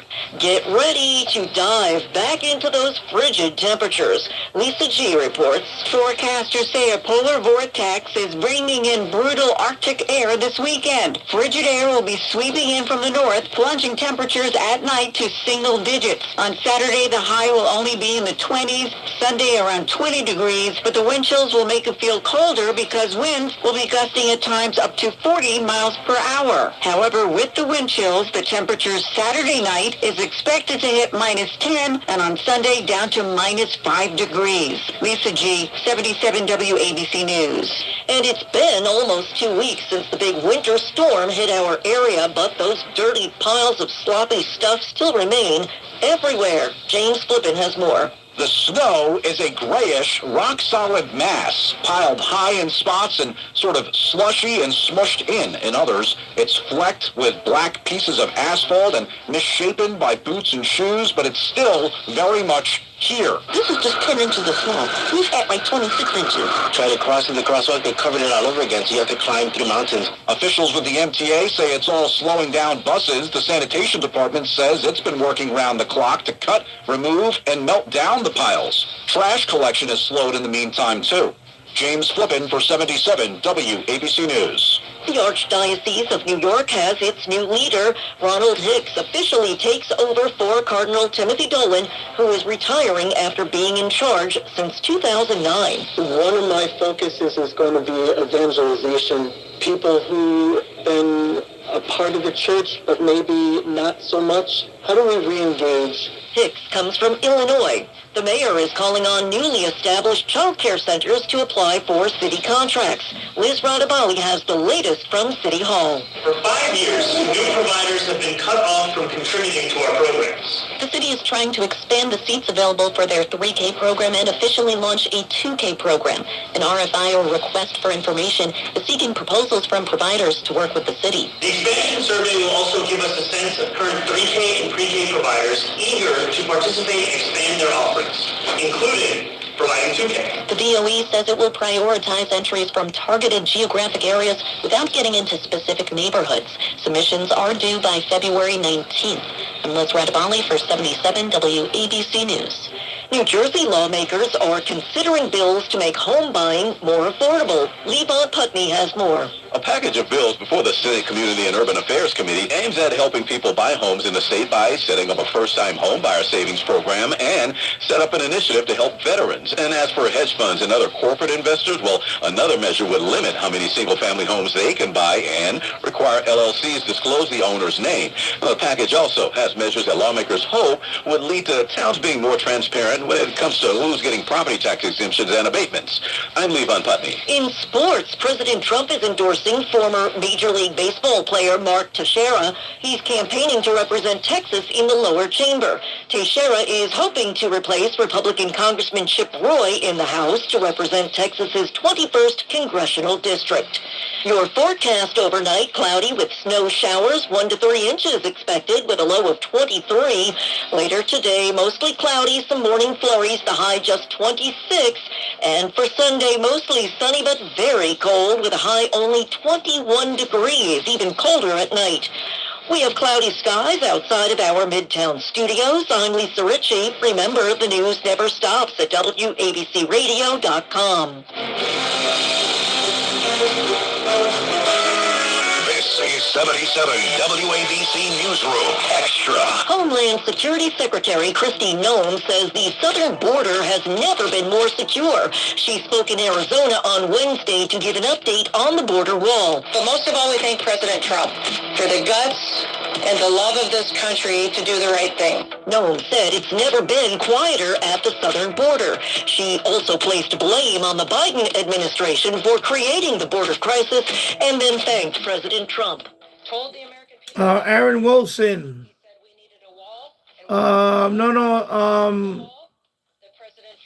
He is going to SEAL school, Navy SEAL school. It's not boot camp. I know Glenn for a few years now, so he's going to actually Navy SEAL school. So there you go, Aaron Wilson, 166 on the Danny Show live stream. I'm also streaming on Danny Radio and Tech. Yeah, he's already in the Navy. He's been in the Navy for a few years. So he got accepted to SEAL training, and he's going to SEAL school. Yes, Aaron.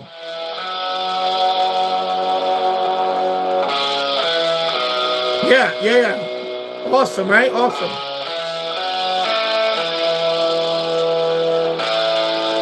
Awesome. Yeah, it's awesome.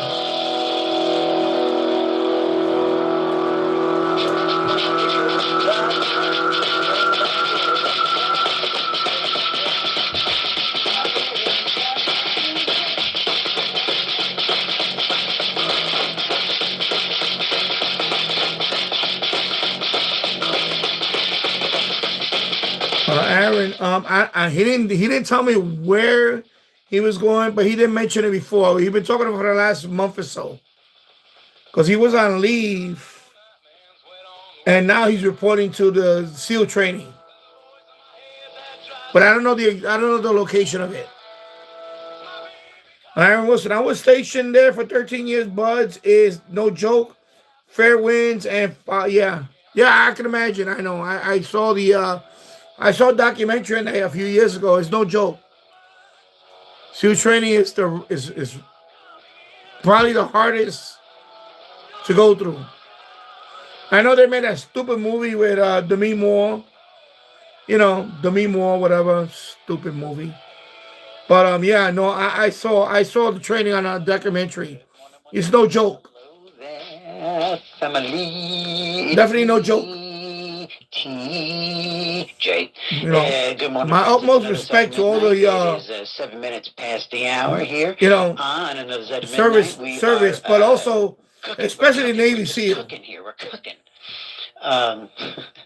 Yeah, well, no joke. We are just rocking and rolling through the morning. I'm an old Air Force guy, so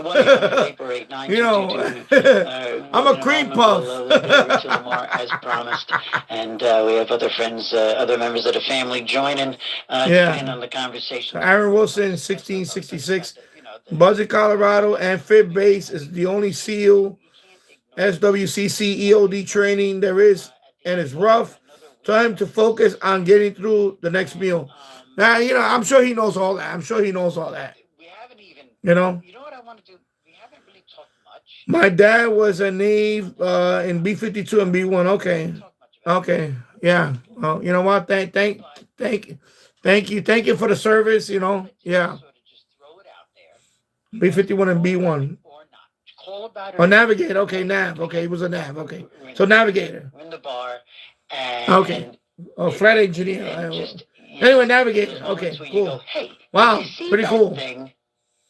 You know what I mean? And You know, you lean God into bless your him. buddies, your girlfriends, whatever, and you say, you know, or Thank you, and thank him for the service you're out to dinner, and you to go, this and wonderful sort of kind of nation. a break in the action, and then it occurs to you, and you I love my Air Force brothers and sisters. Yeah, I love all my service branches. on Netflix. Okay, so here's that moment You for the know, show right now. I was a jet engine mechanic. Did So, anybody happen to see?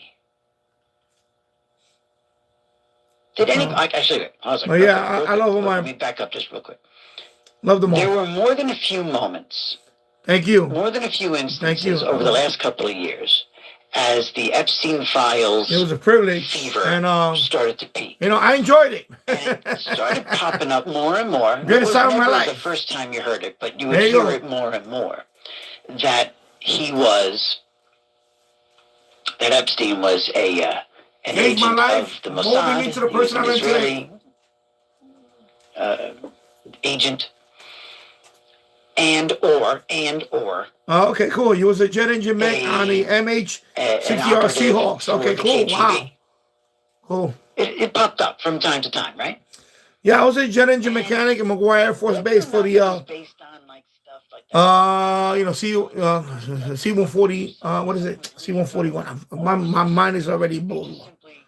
Of course, that plane is no longer. C-141, right? Starlifter. Yeah. So I was, So my mind is like, when the files I'm in a Biden moment right now. I'm in a Biden moment. 8.5 years, 8 years. Then my last 5 years, I was a master arms. Nice. Honey trap. He was a honey trap. He was a massive C-141. 21st century version of one of the oldest games. Military Airlift Command. Oldest chapters in this Bible. MAC. The honey trap. Lure in the rich and powerful with girls, blackmail them, get what you want. Turn them, etc. Pump them for information, blah, blah, blah. So there it is. It comes out. So now, as we have now entered this phase of, okay, looks like KGB. No, this is not a mesh radio. Whoa. This is just a regular radio. It just has a beautiful display. This is a TF6686. This is a long wave, medium wave, short wave, FM radio. And it has RDS. It's just a radio. It's not mesh-tastic. I don't own any of them. I plan to get a mesh-tastic radio. I'm a licensed amateur radio operator. I'm a technician level license though. This antenna is connected to a U-loop outside my backyard. It's a U-loop. It's a passive loop antenna. So of course it's a local station, WABC, out of New York City. I live in Yonkers, New York, so I'm a few miles. I'm about 14 miles away from the transmitter. So listening to TJ McCormick on WABC. Long gray beard, shades, with 3 Krav Maga. And so you can check out my other channel, Danny Radio and Tech on YouTube. I have several channels on YouTube, so I'm streaming on 2 YouTube channels right now. Danny Show and Danny Radio and Tech. Quick glance or a long look. It could be Jeffrey Epstein. Oh, okay, Aaron Wilson. I'm submitting my GMRS license this weekend. Nice. I'm in Kansas City area. Okay. Oh, yeah, GMRS. Yeah, I have that too. $35. You get your call sign. You can share your call sign with your family, with your immediate family. You can share it. So, and yeah, I'm a technician level license for 3 years now. So, okay, I'm trying to learn more about amateur radio con. Yeah, so right now you got your foot in the door. That's going to be probably the next step you're going to want to do is get your technician level license and get your call sign. You're going to have a GMRS call sign. But, of course, technician license, you're going to start working with repeaters and all that. 70 centimeter, 2 meter, 10 meter, HF, 6 meter. I enjoy it. I'm having fun. I'm eventually going to study for my general license and upgrade. But, yeah. Technician level license, you're going to pass it. You're a jet engine mechanic. Technician license is pretty easy. You'll ace it. I would just go for the tech license too. Excuse me. Yeah, right. That's why I'm leaning me toward GMRS. I got my wife and 5 kids. Yeah, I want the tech license next. I have Ham. You, yeah, okay. You got the Baofeng. Okay, yeah. Baofeng is good. That's a good starter radio. For HF though, if you're on a budget, Zygo G90 for HF, 25 watts. It's okay. And then eventually, in my case, I got the Yaesu FT991A because that one has VHF, UHF, and HF. So that's the next step up. Yeah, for me, it was that's one I got too. And of course, I got DMR radio because you're gonna be talking on digital voice. I got the Yaesu. What is it? Oh my God, I'm having a Bible moment. Sorry, bro. Ooh, my God. Oh, Jesus Christ. I'm sorry, man. My mind is going blank. DMR radio. That's another thing. Also, you can do DMR. DMR, you can talk around the world. What it is, you can connect to a repeater or a hotspot, and you can talk to anybody around the world. So that you can do. Also, you could also use Echolink app, sign for technician. You could dabble, you don't need a radio right away, but Echolink app does, There's also other apps like Peanut. There's a whole bunch of other apps that you can just talk. But you do need the, DMR is definitely cool. I love DMR. There's a little learning curve, but once you learn it, you're good. I'm usually at Talk Group 91. And I talk to people around the world. DMR. Nice, good audio. It's digital, of course, digital mobile radio. And yeah, it's pretty cool. I enjoy it. No, and listen, as you catch your breath, understand. And of course, I do FT8 on 10 meters. I'm a computer geek. So I love FT8. I'm dabbling on CW right now. I just ordered a board. I'm going to talk about that on my radio channel. So I'm going to dabble to CW. Yeah, now I caught my breath. Okay, but... there you go. This. If they told me that I was going to keep on getting worse and worse and never be able to catch my breath again, I wouldn't want to live that way. I would. So yeah, Aaron Wilson, more radio stuff. Go on my YouTube channel on Danny Radio and Tech and subscribe there. I'm streaming there live too. This is more news, whatever. My radio channel is Danny Radio and Tech. It's below in the my channel network is below, and you'll see all of them there. Yeah. Aaron Wilson, I do want to learn encryption and how to really reach out. Maybe someday I'll be able to dial you in New York when I get my. No, of course. Oh, thank you. Sub to me. Okay, thank you. Yeah. We could do DMR. Local repeater to DMR, or even GMRS. But definitely DMR, we could do that. I don't know what part. I live in Yonkers. I'm in Yonkers, New York. So, we could talk on Talk Group 91. Stuff like that. I appreciate the sub, bro. Thank you. Given him a dignified way, he would have taken it, But because of the laws, they forced him to live in misery. Oh, yeah, that's right, bro. Thank you. For the assist. I personally Thank you, my man. Have what I call a kit. And it's a bunch of pills that I saved up whenever I ran out of pain medicine. I put it away so that if ever I have to go, I can just swallow all these pills with a half a bottle of gin, and I will go to sleep and not wake up. Because I will not live like that because someone else forces me to. Now, with this new law, I might have a way out, dignified. But I'm not going to allow someone else to tell me I have to be in misery because they don't like the law. And you know what? Yeah, absolutely. And I'm glad that we're talking about it. And I do feel somewhat validated in the sense that what I didn't so much articulate was, look, when I said, when somebody is paralyzed, the examples I was giving, I guess you could say, you could attribute those to me. One would it be that I would want to be able to go in a civilized, dignified, dignity, I think being the essential word, dignified way. And what scares me? We always get really real on this program. the one that really scares me, that like is kind of like a recurring nightmare, is that sort of like an ALS kind of disease. One of those diseases that has no escape.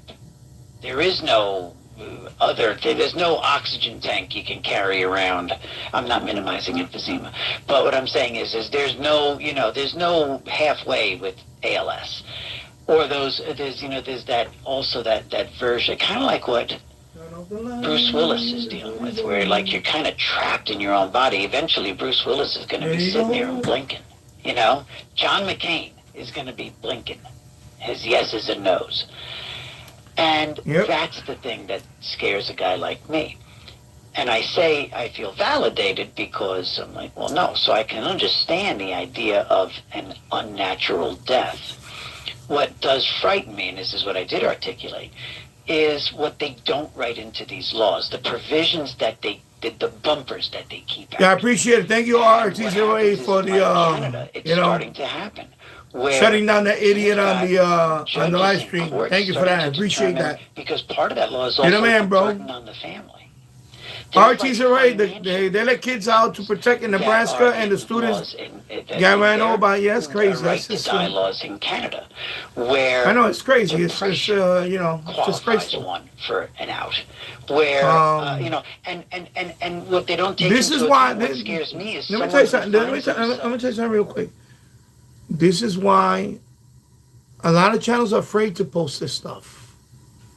There's too many liberals out there. Too many liberal channels. I don't watch the Grammys, but you heard what the dumbass did the other day, right? Billie Eilish. Oh, it's stolen land shit. Give me a fucking break. Shut the fuck up. Fucking moron. That's why channels like me. I'm a radio channel, I'm a tech channel and all that shit, but you know what? I'm conservative. I don't care about all this liberal shit. I love my man. I voted for my man Trump. Greatest president right now ever. Dow 50,000 today. Okay? Dow was at 50,000 today. Closed at 50,000. All-time high today. Okay? 1 year in office. Dow 50,000. But you're not going to see that shit all over the fucking mainstream media. You know why? Because I don't want to give the man props. That's it. You see what I'm saying?